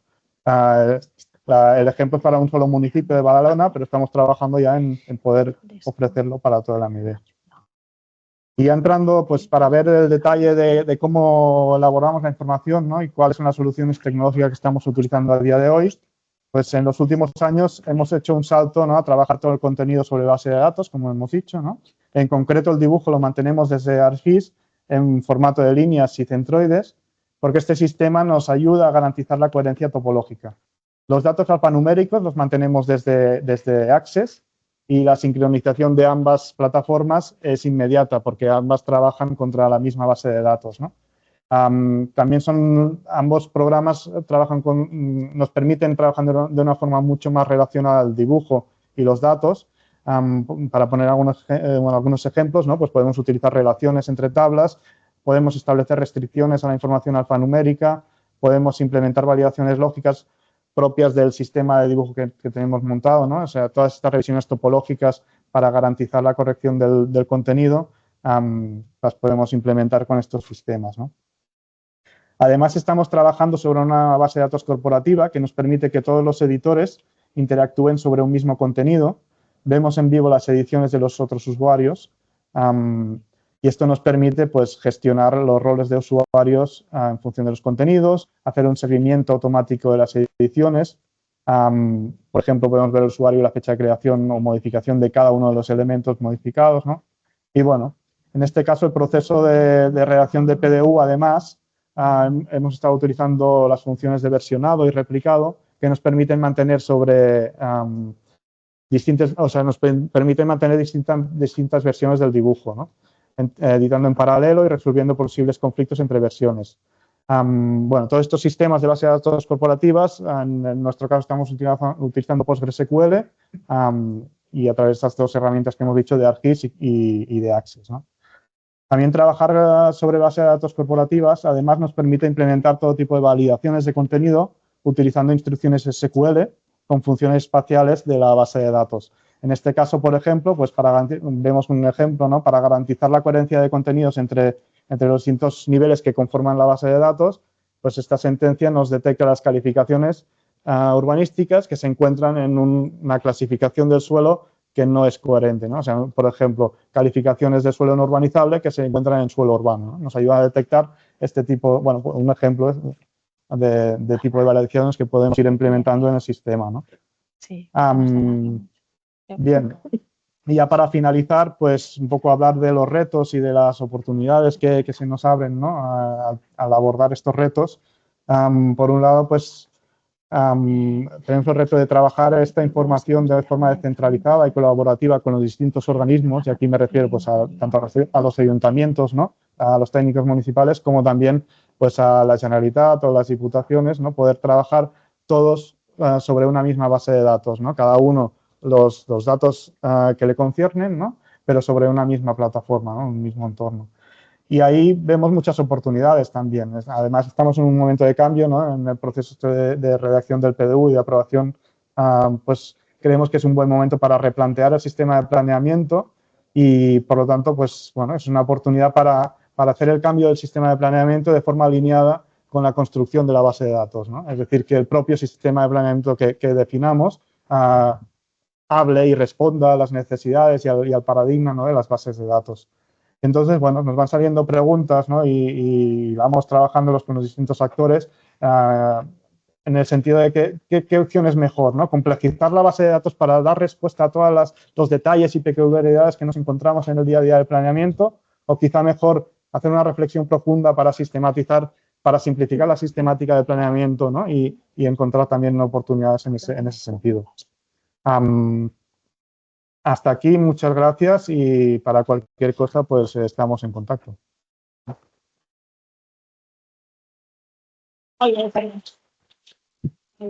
Gracias. El siguiente ponente es Gonzalo Benayas. ¿Quieres tomar asiento? Es Gonzalo Benayas Sánchez de Pazos. Él es ingeniero técnico en topografía y trabaja desde el 2016 como analista de sistemas en la Subdirección de Cartografía y Observación del Territorio del Instituto Geográfico Nacional. Nos viene a presentar cuáles son las novedades y el estado actual del proyecto de información geográfica de referencia de poblaciones en el que está trabajando actualmente. Gracias. Gracias. Muchas gracias a los convocantes por darme la oportunidad de presentaros este proyecto y a vosotros por vuestro interés. Y quería empezar haciéndoos una pregunta. ¿Es Oviedo una capital muy densificada? Si pudiéramos calcular la densidad de habitantes, ¿no? Un número de habitantes, metros cuadrados, pero estoy hablando del núcleo de población de Oviedo, no del municipio, que es una línea que, bueno, pues es una línea administrativa que se conoce. Si pudiéramos calcular la densidad de todos los núcleos de población capital de las 50 provincias y las 2 ciudades autónomas, ¿qué posición creéis que Oviedo ocuparía en esa lista? Bueno, pues en los próximos minutos quiero presentaros el proyecto de información geográfica de referencia de poblaciones, que es lo que vamos a necesitar para responder estas preguntas o muchas relacionadas. Quiero enseñaros por qué poblaciones es un dato de referencia. Vamos a ver qué definición de población utiliza el proyecto, cuáles son nuestros usuarios, qué producción, cómo realizamos esta información y dónde está esta información para poder descargarse, visualizarse, acceder a ella. Bueno, ¿por qué poblaciones es un dato de referencia? Pues todos los países necesitan información geográfica para la toma de sus decisiones y de todas las capas de información geográfica, pues hay un grupo que están identificadas como información geográfica de referencia. Esas capas, que sirven para georreferenciar otras capas, debe tener unas características que aquí vemos. Debe tener una localización precisa, es decir, que debe estar construida bottom-up, desde el máximo detalle y luego ir generalizando el resto de escalas. Debe posibilitar la combinación de datos, utilizar los estándares disponibles. Debe estar sometida a un proceso claro de mantenimiento. El usuario conozca desde que hay un cambio en el territorio hasta que lo puede ver reflejado en los datos, que es una información transparente. Y debe ser oficial, debe ser producida y facilitada desde una fuente competente. Bueno, pues para elegir qué capas son esas capas de información, cuáles son información geográfica de referencia, pues por ejemplo en Naciones Unidas, el Grupo de Gestión de Información Geográfica de Naciones Unidas hizo este ejercicio. Colocando sus 17 objetivos de desarrollo sostenible, fueron viendo cuáles eran las temáticas que necesitaban para calcular los indicadores de esos objetivos. Y vieron que settlements era uno de las capas que más necesitaban. A nivel europeo, Copernicus, el programa de observación de la Tierra de la Comisión Europea, pues hizo un ejercicio parecido. En sus 3 componentes vieron cuáles eran las temáticas que más necesitaban para esos servicios, y settlements pues era uno de los que más concurrentes eran. En España, bueno, pues tenemos una ley, la Ley de Infraestructuras y Servicios de Información Geográfica, que recoge en su anexo 1 cuáles son las temáticas que deben tratarse como información geográfica de referencia. Y entre ellas, la última, pero no la menos importante, están las entidades de población. Por lo tanto, las poblaciones deben ser tratadas como información geográfica de referencia. Posteriormente, vía Real Decreto, se encomienda al Instituto Geográfico Nacional la producción, actualización y explotación de las bases de datos, algunas de ellas, entre las cuales está la localización geográfica y forma geométrica de las poblaciones. Esa definición pues, es la que nos sirve para definir nuestro proyecto. Por lo tanto, la temática de poblaciones está recogida como información geográfica de referencia a todos los niveles. Así nace Información Geográfica de Referencia de Poblaciones, que es un proyecto que desarrollan la Subdirección de Cartografía y Observación del Territorio y el Instituto Geográfico Nacional, y el objetivo es el que marcaba la ley: localizar la localización y la forma geométrica de las poblaciones sobre el parcelario catastral, identificadas con su código estadístico y con su nombre oficial. Por lo tanto, lo que nosotros nos dedicamos es a la agrupación de edificios que están dentro de los municipios, ¿no? Vale, ¿cuál es la definición de población que utilizamos en nuestro proyecto? Bueno, pues a nivel Naciones Unidas se define settlements como colecciones de edificios donde una comunidad lleva a cabo actividades socioeconómicas. Bueno, pues edificios ya no está centrando una cobertura concreta, la cobertura edificada, pero no habla de usos, habla de actividades socioeconómicas. O sea, no se refiere solo a las zonas residenciales, sino que puede ser edificios de otros usos. En Europa Copernicus habla de lugar donde la gente vive y o trabaja desde una gran ciudad hasta un asentamiento rural. O sea, no pone límites de tamaño ni por abajo ni por arriba para considerarlo población. Y en España la definición que utilizamos en el proyecto es que las poblaciones son agrupaciones de uno o más edificios, por lo tanto tampoco tenemos límite, incluyendo sus espacios asociados, lo que son el dominio público, las viales, las plazas, todo el dominio público que queda entretejido entre los edificios. Indistintamente de su uso, no solo nos quedamos con las viviendas de uso residencial, sino que todo lo edificado lo necesitamos recoger, y que son conocidos con una misma denominación. Aquí incluimos el tema de las toponimias. Entonces, los malabares que tenemos que hacer para definir poblaciones, por un lado tenemos las unidades estadísticas, por otro lado tenemos la toponimia oficial, los nomenclatores, los usos del suelo para poder, ahora veremos, sacar diferentes versiones de nuestras poblaciones, y como líneas de referencia sobre las cuales vamos a definir nuestras poblaciones, pues el catastro, las parcelas catastrales. Eso a nivel literal. A nivel geométrico tenemos diferentes formas de definir, diferentes geometrías por las cuales podemos definir las poblaciones. Una de ellas es las áreas de población, que son agrupaciones de edificios y sus espacios asociados generalizados por uso predominante, ¿no? Intentamos hacer una generalización donde hay un uso concentrado de parcelas con el mismo uso. Otro nivel de definición de poblaciones es lo que llamamos la envolvente, que es la generalización de estas agrupaciones de edificios identificadas por un mismo nombre. Independientemente del uso, si son edificios que están conocidos por una toponimia, pues es lo que llamamos la envolvente. Y luego tenemos la localización puntual, unas coordenadas del centroide o unas coordenadas proporcionadas por alguna fuente que marca unas coordenadas de ese topónimo o esa población. Vamos a ver los usuarios, porque luego, según los usuarios, nos va a definir cómo tenemos que nosotros hacer la producción, ¿no? Bueno, rápidamente, pues son muchos, espero que sean muchos. La representación cartográfica de poblaciones, ¿no? Esto para siempre ha servido a las poblaciones para quedar representadas en todas las series cartográficas y así debe ser. Georreferenciar nomenclatores, ¿no? Nomenclatores, listados alfanuméricos que donde recogen las toponimias oficiales, pero que no tienen coordenadas. Pues debemos servir para ellos. También los geolocalizadores, esas herramientas donde escribes un topónimo y te centran, necesitan unas coordenadas para llevarte al punto. Georreferenciar estadísticas, uno de los usos pues, más potentes de este proyecto. Y es que al nosotros recoger agrupaciones de edificios, pues podemos compaginar nuestro modelo de datos con el del Instituto Nacional de Estadística. El Instituto Nacional de Estadística recoge el número de habitantes a 1 de enero de todos los años en núcleos y diseminados. Bueno, pues nosotros cuando recogemos agrupaciones de edificios, algunas de esas agrupaciones de edificios es la definición que tiene el INE de núcleos. El resto de agrupaciones de edificios con un nombre que encontramos en el diseminado, pues todos tienen el código estadístico de la unidad estadística a la que pertenecen. Completar el modelo de direcciones con el proyecto de Cartociudad a través de nuestras envolventes, pues añaden la población a la que está esa dirección. Emergencias, nos están utilizando servicios de 112 para cuando tienen geolocalizado un evento, llamar a la Guardia Civil o a la policía según esté dentro o fuera de nuestras envolventes. Y también, bueno, pues gestión de habitantes con modelos de en qué hora está, dónde se concentran más, si en las zonas residenciales, industriales. Y también de emergencias, bueno, pues al cruzar nuestra información con fenómenos como el de la erupción de La Palma del 2021 o de La Dana del 2024, pues es un tema prioritario saber a cuánta población afecta ese fenómeno y por lo tanto necesitas tener georreferenciados los núcleos para poder hacer ese análisis. Cálculo de indicadores de los objetivos de desarrollo sostenible. Tenemos dos experiencias. Uno es el 11.3.1, la relación entre la tasa de consumo de tierras y el crecimiento de la población.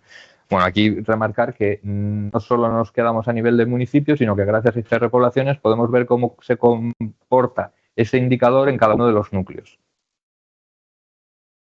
El 11.7.1 también lo hemos podido calcular. El año pasado estuve presentando el mapa de suelo industrial, un ejemplo de colaboración con SIOSE y con otros usuarios para lanzar una capa de suelo industrial en España. Detección de poblaciones en zonas, lo que llaman zonas grises o zonas blancas, que son zonas donde no había cobertura de banda ancha, pues para llevar cobertura a las poblaciones que estaban en esas grandes zonas. Generación de las zonas geográficas restringidas para el vuelo de drones, análisis espaciales ante posibles emergencias en centrales nucleares, geomarketing, ¿no? Empresas que se han puesto en contacto con nosotros para encontrar poblaciones porque al final son nichos de trabajo, de negocio donde ellos pueden poner ahí un punto de venta. Por lo tanto, muchos usuarios y eso va a definir cómo tenemos que realizar nuestra producción. Porque si nuestro objetivo era la representación de la localización y la forma geométrica de las poblaciones, bueno, pues si todos pudiéramos ahora, no sé si se ve, sí, si ahora todos pudiéramos crear la forma geométrica de esta población, pues cada uno tendríamos un resultado. No solo por la subjetividad de la fotointerpretación, sino porque a lo mejor cada uno tenemos unas necesidades diferentes. Hemos visto los usuarios. Por ejemplo, podríamos sacar esto, una zona de cobertura de suelo sellado, simplemente haciendo una línea que recogiese las zonas edificadas de las que no. Dejaríamos fuera zonas como estas que están ya están urbanizadas con viales y con servicios, pero que todavía no están desarrolladas o cualquier otra parcela que sea urbana. Entonces, el usuario que necesite cobertura de suelo sellado, esta es la forma geométrica de las poblaciones que necesita. Si volvemos atrás y nos apoyamos en el catastro, en las parcelas catastrales, podríamos llegar a una línea que sea lo que hablamos antes de la envolvente, todas las parcelas catastrales que consideramos que pertenecen a ese topónimo. Y tendríamos una línea diferente de la anterior. Ahí, como vemos, hemos cogido una zona que antes no estábamos contemplando. Incluso esta zona es una zona urbana que todavía ni siquiera se ha urbanizado. Bueno, pues para usos como catastro, ordenación del territorio, valoración, pues obviamente el valor de una parcela que no veíamos en la orto, pero necesitábamos esa información para detectarla. Como tenemos los usos, nos podemos ceñir a la zona, por ejemplo, en este caso, la zona residencial. Si queremos hacer un estudio de densidad, la forma geométrica de la población que necesitamos es esta. No necesitamos las zonas no edificadas ni las industriales. Queremos dividir el número de habitantes, como queríamos, entre la zona donde residen. Cartografía de emergencias necesitan geometrías diferentes y los geolocalizadores o los nomenclatores habíamos dicho que necesitaban unas coordenadas puntuales. Por lo tanto, tenemos un problema. ¿Cómo nosotros hacemos las poblaciones si los usuarios, cada usuario está esperando la forma geométrica de una manera? Entonces, ¿qué es lo que hemos conseguido? Hemos conseguido una base de datos que permite la múltiple representación de las poblaciones. ¿Y cómo hemos hecho eso? Magia. Pues recogiendo las poblaciones de esta manera. Nuestra población en nuestra base de datos la tenemos recogida a través de sus áreas de población y su información en un catálogo. Cualquier usuario podría a través del catálogo filtrar, por ejemplo, las poblaciones de una provincia en concreto o que sean capital de comunidad o capital de provincia o que tengan más de 10.000 habitantes o como tengas coordenadas con un bounding box. O sea, recoges primero el contenido, qué poblaciones son las que necesito. Y ahora, para definir la forma, cómo las necesito, puedes filtrar las áreas de población para quedarte solo con las que constituyan la forma geométrica que tú necesitabas. ¿Que queremos hacer un estudio de densidad de población? Pues nos quedamos solo con las zonas residenciales. ¿Que queremos hacer un estudio de valoración o de urbanismo? Pues cogemos todas. Al final, la zona no edificada pero urbana es uno de los usos que más le interesan a muchos usuarios. Bueno, la producción, el flujo de producción tiene esta forma, simplemente marcar que como teníamos la necesidad de una actualización muy rápida y nosotros pretendemos actualizar anualmente, pues la mayor parte de los procesos son automáticos.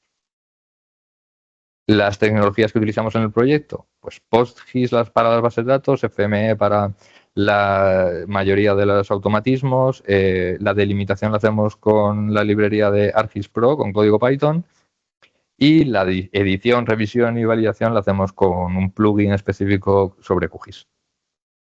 Vale, ¿dónde están estos datos? Pues en el centro de descargas del CENIC hay un apartado de información geográfica de referencia donde tenemos las poblaciones. ¿Qué podemos encontrar ahí? Actualmente la versión 2023. Esperamos que pronto la 24. Nosotros siempre vamos, pues en marzo o así se publica el nomenclator del INE del año pasado, pues durante ese año lo trabajamos y siempre vamos como a un año detrás. Por lo tanto, a finales de año y principios del siguiente esperamos tener ya publicado el 24. ¿Y qué encontramos? Pues un geopackage con el catálogo y las áreas de población, que con eso ya cualquier usuario podría generarse su resultado personalizado, pero bueno, hacemos unas dos capas que son núcleos y envolventes, que entendemos que para usuarios no específicos es la capa de poblaciones que necesita. Pero siempre se podrían crear diferentes resultados. Como novedad del 24 hemos incluido la categorización del grado de urbanización de las poblaciones y de cada una de las envolventes conforme a la metodología de Eurostat. Bueno, Eurostat no sé si parte de un grid de población de 1 kilómetro cuadrado de malla y al tener nosotros un análisis de más definición porque nos ajustamos a las parcelas catastrales, pues hemos utilizado el catastro. De tal manera que consideramos envolventes concentradas, dispersas o aisladas y luego categorizamos la población si es una gran población urbana, pequeña población urbana o población rural. A esto acompañan unas especificaciones técnicas. En la web del IGN también tenemos más información sobre el proyecto. Un visualizador que no hace falta descargarse la información y descargarla en un SIG, sino que nos permite ver, hacer análisis, seleccionar y descargar solo lo que nosotros queremos. Y otros servicios, hablábamos de interoperabilidad, tenemos un servicio GC API Features y un Vector Tiles. Un correo electrónico para cualquier duda que tengáis en cualquier momento sobre esta temática. Y bueno, antes de despedirme, antes no, pero ahora que ya sabemos qué información necesitábamos, que es la información geográfica de referencia de poblaciones, dónde está y cómo podemos adecuarla a nuestros resultados, pues ahora ya sí podríamos todos calcular la densidad de edificación, la densidad de habitantes de todas las capitales de provincia y ciudades autónomas y veríamos que Oviedo ocupa el 10º lugar en máximo, o sea que es bastante densificado. Muchas gracias. Bueno, pues vamos a dar paso a la última ponencia de este bloque. Será una ponencia conjunta que realizarán José Antonio López de Medina y Carmen Rodríguez Pérez. Empiezo presentando a Carmen. Carmen es licenciada en Derecho, ejerce como notaria en Cieza y compagina su profesión con la docencia en la Escuela de Práctica Jurídica de la Universidad de Murcia y en la Academia Murciana de Notariado. Es decana del Colegio Notarial de Murcia. José Antonio López es ingeniero técnico en topografía, tiene un máster en Ingeniería Geodesia y Cartografía y es doctor por la Universidad Politécnica de Madrid.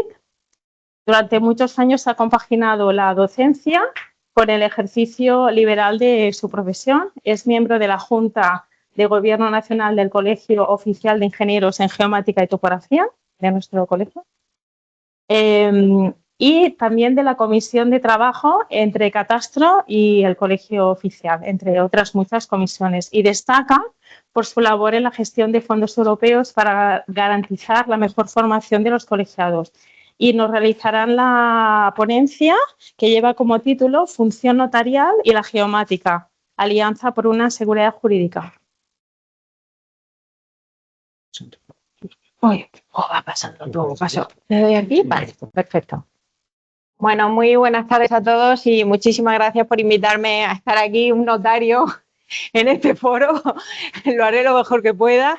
Y mi objetivo fundamental era situar un poquito el contexto del convenio del que José Antonio va a hablar con más en detalle del notariado, del Consejo General del Notariado y del Colegio Oficial de Ingeniería Geomática y Topografía.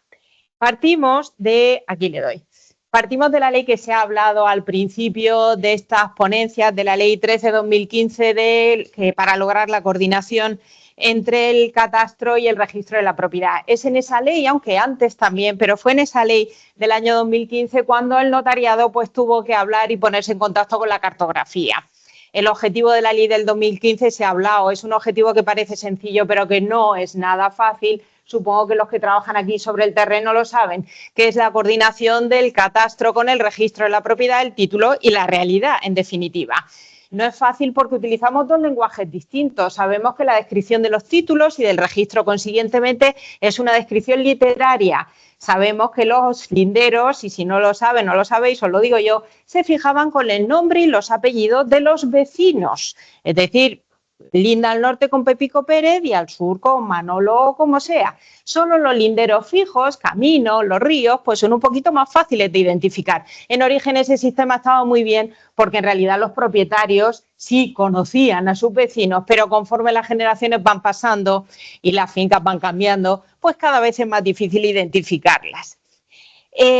Por tanto, el registro de la propiedad es un registro de derechos, la descripción es literaria, mientras que el lenguaje que utiliza Catastro, y perdónenme o perdonadme como queráis, mi lenguaje ya no es un lenguaje cartográfico el que utiliza Catastro. Catastro estará bien la parcela, a lo mejor está mal, pero lo que está claro es que en Catastro está cartografiado todo, casi todo, el territorio español.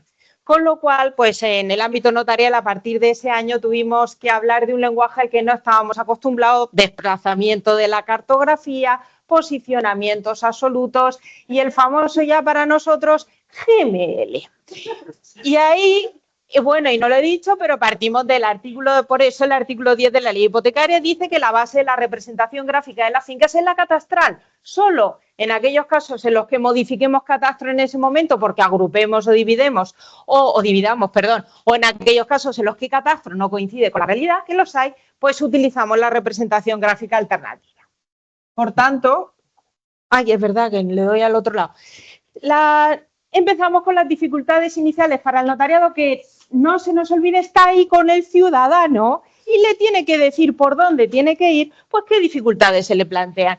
En principio, al asesoramiento si catastro coincide con la realidad, no hay mucha complicación. El objeto del negocio jurídico queda perfectamente delimitado, adaptamos la descripción, iniciamos los procedimientos que tengamos que iniciar, 199 de la ley hipotecaria, 201, no quiero entrar mucho en eso, no voy a entrar tampoco que se ha mencionado en los casos de coordinación potestativo o obligatorio, solo cuando tenemos que coordinar, pues si catastro coincide con la realidad, no hay mucho problema.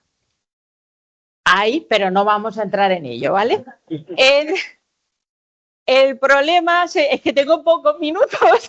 El problema es cuando catastro no coincide con la realidad. Y entonces hay una primera resolución conjunta de la Dirección General de Seguridad Jurídica y Fe Pública antes de registros y del notariado y de la Dirección General de Catastro que habla pues de que se tiene que aportar la representación gráfica georreferenciada alternativa, se llama alternativa, todos lo sabemos, porque es alternativa a la catastral, pues en un GML que se tiene que incorporar en un CD y ahí va el señor, el ciudadano a la notaría y nos dice, y le tenemos que decir, tráigame usted un GML en un CD. CD que por supuesto el notariado, porque no tenemos por qué, los que nos va gustando esto o porque trabajamos rústicos nos hemos tenido que meter en esta cuestión, pues vamos cogiendo un poco de cairo en esto, pero claro, el notario no tiene conocimientos de cartografía, no tiene que saber y no se nos olvide que está ahí para asesorar al ciudadano. Es decir, es el notario al final el que le tiene que decir, pues a lo mejor por un viaje de 5 metros cuadrados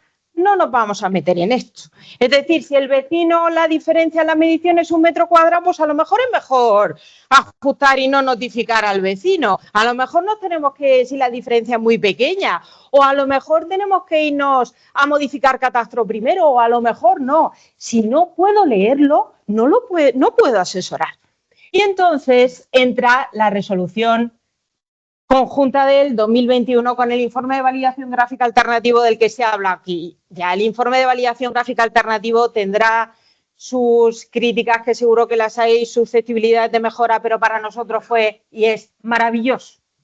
¿Por qué? Porque tienes un PDF que incorpora su CSV que te puedes descargar el GML, tienes tus parcelicas verdes, tus parcelicas amarillas y tú le dices al ciudadano, mire usted, esto es como estaba, esto es lo que se pretende hacer, vamos a ver cómo lo hacemos. Se puede ir usted por esta vía, se puede ir usted por esta otra. El informe de validación gráfica alternativo en este contexto no hace falta que lo diga, aunque lo he tenido que decir muchas veces en contextos técnicos, para eso también el convenio tiene que ser positivo, ya no cabe negativos, solo pueden ser positivos, que quiere decir que es apto para lograr la modificación catastral. Todos ustedes o vosotros sabéis que no quiere decir que lo cambie, sino solo que es apto para la modificación. Para cambiarlo hará falta el procedimiento correspondiente. Me lo han llegado a decir, técnicos. No, es que entonces catastro lo cambio. No, mire usted, catastro no lo cambia.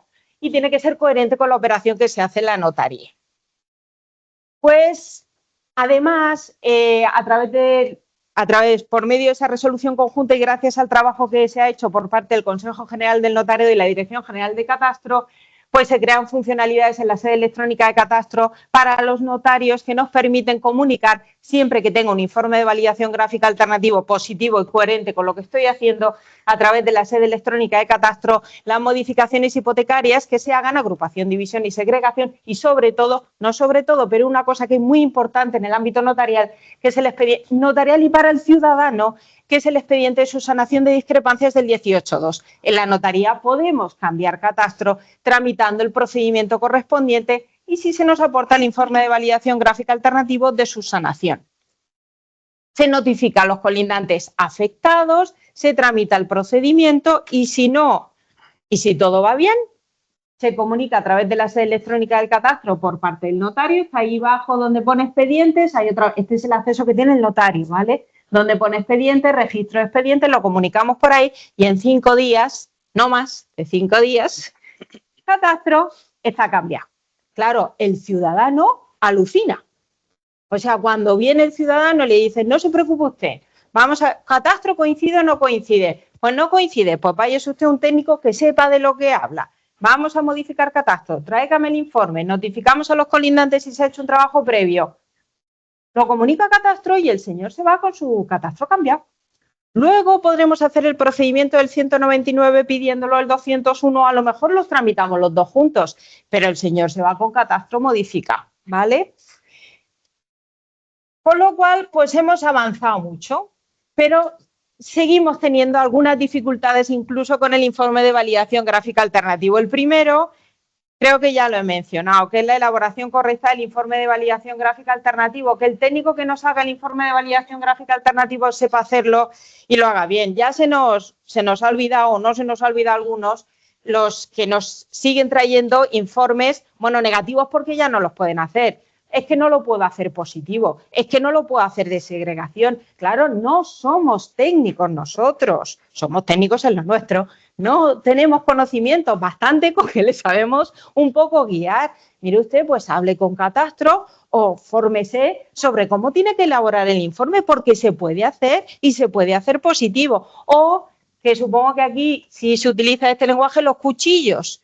Se nos quedan ahí parcelas de 5 metros cuadrados. No, es que yo es lo que he medido. ¿Ha medido usted de verdad una parcela de 5 metros cuadrados al lado de la otra? No creo. Y el otro inconveniente, la gestión de los colindantes, porque hay que hablar con los vecinos, porque si no tenemos problemas. Entonces se le dice, ¿habla usted con los vecinos primero? Sí. Mandamos la carta y se nos oponen. Y tenemos que parar el procedimiento si tienen una oposición fundada. Aparte de que muchas veces se nos metían como colindantes afectados, porque no sabéis que en el procedimiento, en el procedimiento del 18.2 solo notificamos a los colindantes afectados, a los que en el informe sale como afectado. No me meta usted como afectado uno por un metro cuadrado, porque le tengo que notificar. Entonces, para eso hay que saber elaborar el informe y hay que trabajar en el campo. Por eso la solución era contar con técnicos especializados, y me iba a ir otra vez, en el área. Y ahí está el convenio, que voy a decir poco porque si no, no lo dejo hablar a él. En la base del convenio, que es de 20 de marzo del 2025, se crea una bolsa de topógrafos especializados, se hace la legitimación de firma electrónica a través del portal del ciudadano, donde el certificado de topógrafo viene con el visado del colegio, y sobre todo es muy importante la formación conjunta entre nosotros, que los topógrafos nos conozcan y que nosotros conozcamos a los topógrafos, que sepamos qué es lo que pueden hacer y cómo lo pueden hacer, que les contemos nuestras necesidades, como las que he comentado yo, y ellos nos digan las suyas. ¿Para qué? Pues al final para prestar el mejor servicio posible al ciudadano, que es lo que pretendemos todos. Y me callo ya, te toca. O sea, aplaudirla por fuera ella.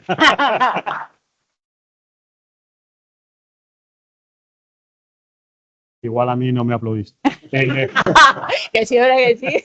Bueno, a ver, como ha contado Carmen, nosotros fuimos y le dijimos, pues, pon un topógrafo en tu vida, pon unos topógrafos en tu notaría, y eso fue el inicio de la acción, ¿no? Nosotros teníamos esto claro, que el notario da fe pública el acto jurídico, solicita al cliente la base gráfica, remite documentación a catastro y registro, y ya incluye el CSV y el VGA en la escritura, pero el topógrafo el topógrafo lo que hace es que mide la realidad física del inmueble, y sobre todo mediante particulares si es necesario. Esa es una labor fundamental que estamos tratando de inculcar a nuestros compañeros. Genera GMLs, planos, memorias técnicas, todo relacionado con Inspire y con la LISIGE. Garantiza la precisión geométrica y legal, muy importante, de la superficie aportada, y los documentos técnicos para la subsanación de discrepancias catastrales. ¿Y esto por qué es? Porque esto, cuando va Pepito Pérez y le dice a la señora notaria, ¿esta es su parcela? Y dice, no es mi parcela. ¿Y por qué? Porque este árbol, yo tengo un plano de hace 60 años de mi padre, que lo hizo con un topógrafo, que dice que este arbolito que está aquí es mío, no del vecino, y aquí está el vecino. Y ahí es donde ellos necesitan que nosotros les ayudemos, porque es muy fácil medir, pero no es solamente medir. Lo que hay que hacer es generar los GMLs que sean válidos y que cumplan tanto en el catastro como en el registro de la propiedad, que se puede comprobar con GeoEdit Pro, la obtención del informe de validación gráfica, la incorporación de la escritura, la posterior coordinación y la reducción del índice de superficie va en función de un trabajo bien hecho. Y esos trabajos pueden ser, por ejemplo, informes de antigüedad, informes sobre segregaciones, divisiones, parcelaciones, informes para herencia. ¿Por qué? Porque a veces, yo siempre digo que nosotros somos los cabezones del centímetro, topógrafos el cabezón del centímetro. Esto es un centímetro, esto es lo que hay. Pero a veces ese centímetro se puede convertir en 5 centímetros y es el propio cliente el que no quiere que eso sea menos de 5 centímetros porque dice que eso era suyo y porque ese muro está ahí y porque hay que tocarlo y entonces la propia precisión a lo mejor del catastro no le vale. Y ahí es donde entra la labor del técnico en la notaría. Cuando, antes de empezar el procedimiento de subsanación de discrepancia, que ese técnico mida, pero mida a poder ser con los dos colindantes, que haga de mediador entre los dos colindantes, que prepare un informe técnico que esté conforme con los dos colindantes, para que cuando el notario envíe las comunicaciones no se opongan. Porque todos sabemos que cuando a un paisano, a un vecino, le llega una carta del catastro, que es la hacienda pública, lo primero que hace es pensar y decir no. Y luego ya veremos. Entonces, si ese no lo tenemos solucionado, pues es mucho mejor. ¿Y cómo lo solucionamos? Pues poniendo un topógrafo en la notaría. ¿Qué pasa si hay discrepancias? Pues hay que poner de acuerdo a los colindantes. ¿Cómo? Una medición previa, por ejemplo, hay que hacer una investigación histórica, técnica, jurídica, legal. ¿Por qué? Porque a veces viene el señor y te dice que tiene un plano de hace 60 años que resulta que está en ED50 y hay que hacerle una traslación, por ejemplo, hay que cambiarle a pasarlo a TRS-89 o hay que interpretar un plano que está hecho en 100-100-100. No sé para qué quiere la tercera Z porque no lo vamos a utilizar, pero bueno, tiene coordenadas 100-100, entonces eso hay que convertirlo. Muchas veces te aparecen con planos del avance catastral de hace 100 años, donde dos personas firmaron delante del juez de paz diciendo y dibujaron encima un arbolito, como he dicho antes, diciendo este arbolito está dentro de esta finca. Y vas allí y resulta que no está. Y vale, no es ese árbol, pero él dice que es ese árbol. Entonces, para poder hacer esa mediación, ese deslinde, tienes que hacer un montón de trabajos como encajes de cartografía, giros, traslaciones, cambio de datos, interpretación de escritura y todo eso para poder coordinar catastro y el registro. ¿Por qué? Porque si nosotros subsanamos las discrepancias y eso va al catastro y en el catastro lo corrigen, ya no hay que hacer nada en el registro porque directamente va una certificación de escritura gráfica ya están de acuerdo todos. Entonces, eso ya se puede coordinar directamente porque es lo que se va a escribir en el registro. Básicamente hay muchas casuísticas, ¿no? Pero se puede conseguir mejorar mucho esos 3.500 o 4.000 problemas que decía antes Luis. Al final, ¿qué es lo que pretendemos con un topógrafo en la notaría? Pues reducción de conflictos posteriores a las inscripciones o al acto jurídico o al procedimiento que se haya realizado, ya sea una división. Yo siempre pongo muchas veces el ejemplo de la parcela que tiene 497 metros, que realmente a lo mejor la mide si tiene 501, que te da igual, pero tú la quieres dividir en dos, te salen 248,50, 249, pero resulta, eso catastralmente, pero resulta que la parcela mínima es 250 metros. Esto es que el minuto. Y resulta que la parcela mínima urbanística son 250 metros y a ti te salen dos parcelas de 248,60. En catastro 249, porque los 248,60 no existen en catastro, son 249. O el ejemplo de dos parcelas que miden 1.080 metros, se dividen en dos y resulta que le dices al cliente que catastralmente tiene dos parcelas de 500 metros. Y le digo, puede ser que yo tenía 1.001 metros y ahora tengo dos de 500. ¿Dónde está el metro que me falta? Todas esas cosas son las que nosotros tenemos que tener en cuenta a la hora de hacer los informes técnicos que se acompañan a las escrituras, que es lo que nosotros queremos trabajar. Aquí tenéis, por ejemplo, un ejemplo de una conformidad que hicimos. Aquí tenéis el original, esto lo hice yo, de cómo estaba originalmente, cómo se hizo la propuesta, cómo se incorporó un trozo de terreno que era dominio público y cómo se tuvo que hacer esto. Pues yendo al ayuntamiento. Hay que ir al ayuntamiento, hay que pedir una conformidad al ayuntamiento, hay que pedir un papel. Nosotros tuvimos que hacer un datos técnicos adjunto al escrito de subsanación, que es nuestro visado, y con todo esto conseguimos subsanar gracias al ayuntamiento, gracias a la mediación y gracias a poner de acuerdo a todos los colindantes antes de hacer la escritura de compra-venta. ¿Por qué? El señor había comprado una parcela, le había dado igual lo que había comprado porque le había ocupado hace 20 años, pero ahora cuando le iba a vender resulta que ya no podía hacer lo mismo que había hecho antes. Antes le había comprado un problema, pero ahora no podía venderla porque, como he dicho, como veis, tenía un trozo de terreno que estaba en dominio público. Y el ayuntamiento lo sabía, pero durante 25 años no se había subsanado. Y esto es lo que nosotros tratamos de hacer con pon un notario pon un topógrafo en la notaría o pon un notario en la vida del topógrafo. Así que nada, con esto terminamos. Hubiera sido más interesante tener al menos 30 minutos para contar todo lo que hacemos formando a los compañeros y demás, pero ya tengo la tarjeta roja, o sea que no. Gracias. Vamos muy bien de tiempo, entonces invito a que todos los ponentes de este bloque vengan aquí y abrimos el turno de preguntas. Hola, buenas tardes. Soy Margarita Felipe, del Ayuntamiento de Albacete, y más que una pregunta, quería dar las gracias a Benavides y a su equipo de los registradores, porque habéis conseguido que todos los registros de la propiedad de Albacete tengan el VMS con el dominio de los caminos públicos del Ayuntamiento de Albacete. Así que muchas gracias. ¿Alguien más se anima? ¿Preguntas, sugerencias? ¿Sí?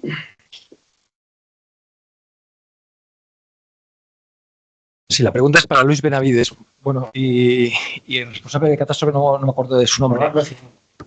¿Cómo afecta al ciudadano, al titular de derechos reales y al contribuyente esa falta de coordinación que venimos arrastrando desde el año 2015 y que ahora hay que intentar coordinarlo de alguna manera?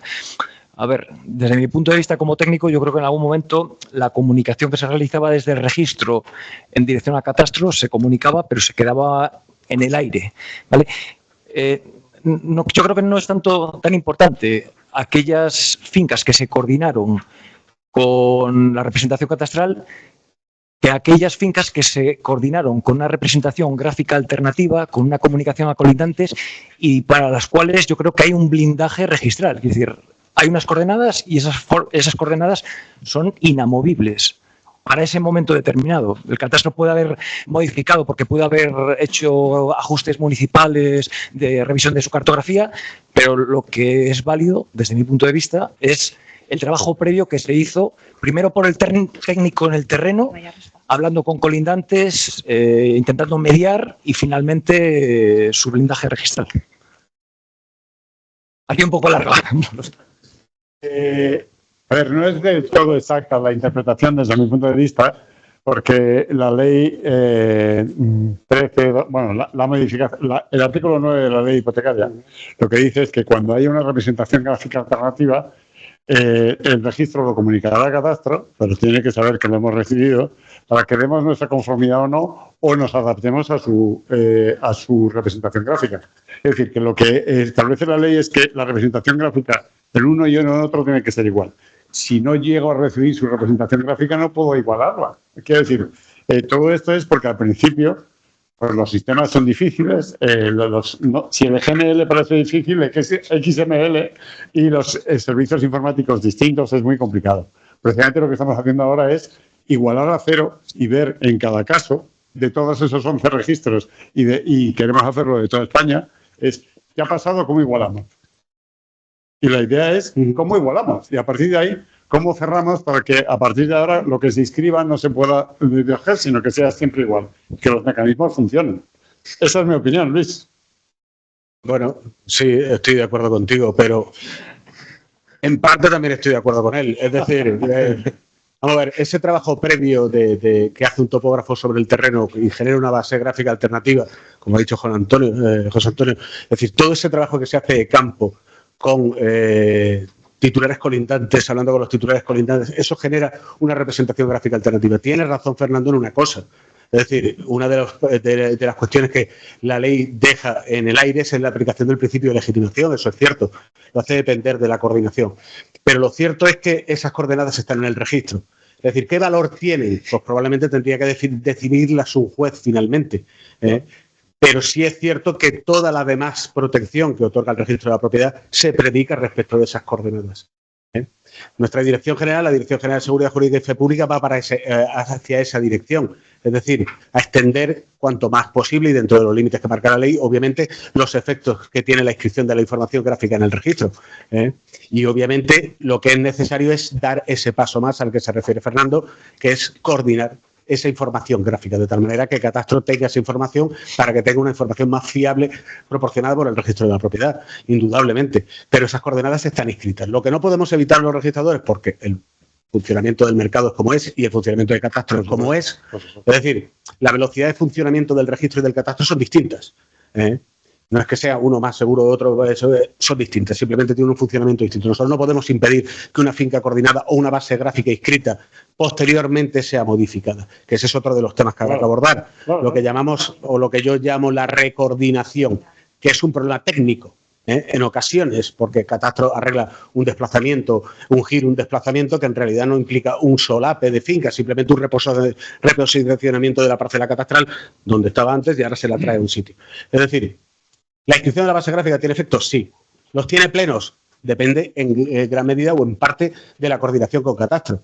Pero la dirección que tiene el Ministerio es decir, bueno, sí, pero están inscritas en el registro. ¿Qué valor tienen?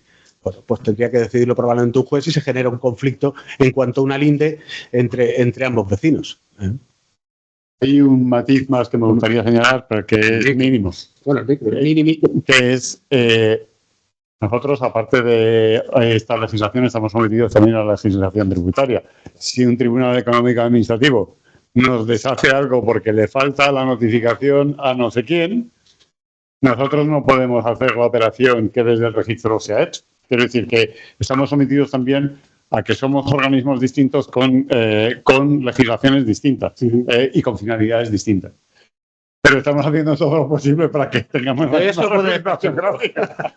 De eso puede estar. Voy a decir yo mi opinión. Cuando estamos con el ciudadano se plantean muchas complicaciones y yo creo que la solución parte, y yo creo que los que están aquí estarán de acuerdo conmigo, con que intentar que entre al registro de la propiedad catastro ya modificado. Intentar hacer un procedimiento de subsanación de discrepancias antes o hacer un 201 o un 199, pero que primero notifiquemos a catastro para que catastro esté modificado y cuando catastro esté modificado entrar al registro. Porque si no, al entrar bases gráficas alternativas al registro no coincidentes con catastro, pues seguimos teniendo ahí unas bases un poquillo paralelas. ¿Qué me lo vas a decir a mí? Claro que no hay. Ahí fuera hay un mundo. Y al final el técnico, que es el que pisa el terreno, normalmente el primero, es el que un poco va a decidir o va a recomendar a su cliente por dónde tiene que tirar. Oye, mira, aquí tienes buena relación con tus colindantes, Claro. Y tienes una escritura que da asco, pasa por notaría, mejoras o tienes un negocio jurídico que vas a pasar por notaría, ese es un buen momento para hacer o un 18.2 o un 201 o un 199, pero muchas veces tú ves la realidad y dices, no, lo primero que te recomiendo es un 199.2. Yo ahora no ejerzo, pero durante unos años he estado dedicándome a esto y para mí el 199.2 fue un antes y un después. Es decir, ahí garantizabas, además, si tú habías documentado todos tus pasos desde que pisabas el terreno, demostrabas que habías hablado con los colindantes, ellos te acompañaban, tu cliente podía decir que mi vecino es tal. Bueno, yo no digo que tu vecino sea eso que me estás diciendo, pero conviene que nos acompañe porque le vamos a explicar las cosas y al final, claro, el contribuyente y el titular de derechos reales se ha dejado sus dineros y ¿en qué situación se queda en estos momentos? Teóricamente hay que notificar para que modifique catastro. Por eso digo que para el ciudadano lo mejor es que el círculo se quede cerrado. Si no, hay un paso que nos ha faltado por dar. Y yo por lo del mundo, que no es nada, es una cosa muy sencilla. Los sistemas de intercambio a veces son muy difíciles. O sea, nosotros tenemos un XML en que nos tiene que decir que ha notificado no al titular porque está fallecido, sino a uno de sus hijos y que como no lo ha encontrado lo ha hecho por boletín oficial. Eso en un XML me llega o no me llega. Quiero decir que a veces hay la mejor de las voluntades, pero los hechos son difíciles. Quiero decir, la idea es que efectivamente, una vez hecho todo el trabajo correctamente por todos, que es lo que todos queremos hacer, pues el ciudadano al final se vaya con su referencia catastral y su CRU coordinados a su casa. Al final se trata de tener un diagnóstico fiable de qué es lo que pasa. Eso es. Es decir, ¿para qué? Pues para adoptar las soluciones oportunas. Por eso decía que la ley, todo este tema, que tiene una vertiente jurídica, una vertiente gráfica, ambas igual de importantes, no nos olvidemos. Pensar, lo he dicho antes y ahora lo vuelvo a decir, pensar una reparcelación urbanística se puede tumbar por un problema gráfico. Después de haber hecho un procedimiento muy gordo en el que te ha gastado mucho dinero un agente urbanizador con intervención de propietarios, intervención de ayuntamientos, a veces intervención de las propias comunidades autónomas, porque son normalmente proyectos estratégicos, si no cuidas al mismo tiempo el procedimiento administrativo jurídico, jurídico-administrativo, más el gráfico, se te tumba. Es decir, por eso es tan importante estas vías de trabajo que abrimos Catastro y nosotros. ¿Por qué? Pues porque hay que diagnosticar cuál es el problema. Como dice Fernando, el problema de las comunicaciones es un problema que tenemos una especie de espada de Damocles, porque a veces el lenguaje se hablan entre máquinas y a los humanos nos resulta difícil interpretar qué leche, si me permitéis la expresión, pasa aquí. A lo mejor es una tontería, un problema del XML, un guión donde no tiene que ir. Y eso tenemos que saberlo. ¿Por qué? Pues porque tenemos ahí una masa de bases gráficas, 500.000 por ahí, en las que a lo mejor no todas se pueden coordinar. ¿Por qué? Porque hay algunas que irán con informe, aquellas que irán con informe de validación gráfico negativo o alguna cosa de estas. Es decir, para nosotros el informe de validación gráfico es una herramienta esencial, pero no es fundamental para inscribir, porque no es un requisito de inscripción, es un requisito de coordinación. Es decir, ¿Es muy útil? Claro que lo es. Y antes de la reforma que hizo el catastro en la SEC, que se podían obtener, también tenían su utilidad. ¿Por qué? Pues por debajo de esa información venían los titulares, es decir, a nosotros nos servía. Y habrá una masa que no podamos coordinar. Pero creo que una gran cantidad de esas sí, porque es un problema técnico perfectamente resoluble si sabemos dónde estaba el problema, qué tuerca hay que apretar. Es decir, que al final de eso se trata, es decir, de ir adaptando.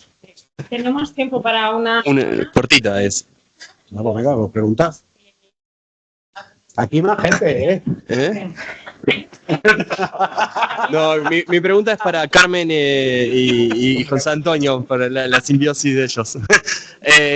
¿Cómo creen, aparte de esta pregunta de recién, cuánto tiempo creen que, sin dejar de lado el amigo topógrafo, digamos, siempre hay que tenerlo, y creen que van a dejar de hablar de GMLs y se va a hablar de un copiloto para procesar las cosas y que te diga y te resuelva este guión que no sabías que tiene el GML y tener algún tipo de plataforma colaborativa? Te mezclé todo, Carmen, no por la cara. Bien. Plataformas colaborativas hay un montón. No. Colaboramos con Catastro. No. Con todo el mundo. No esa, sino desde el ciudadano, más una plataforma colaborativa del ciudadano.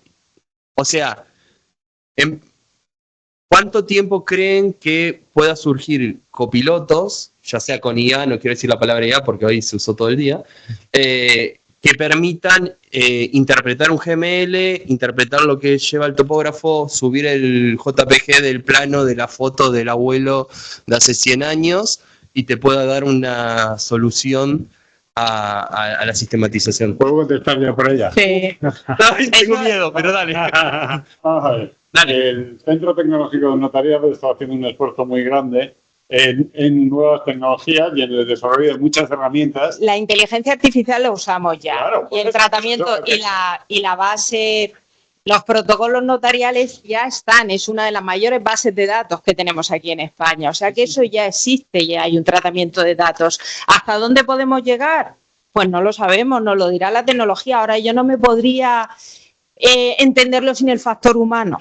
Ahí va, eso. Es decir, que no se nos puede olvidar que al final estamos hablando de personas. Personas, sí. ¿Vale? Que por supuesto que hay inteligencia artificial por parte de ellos, nuestra por parte de todos los que están aquí. Pero al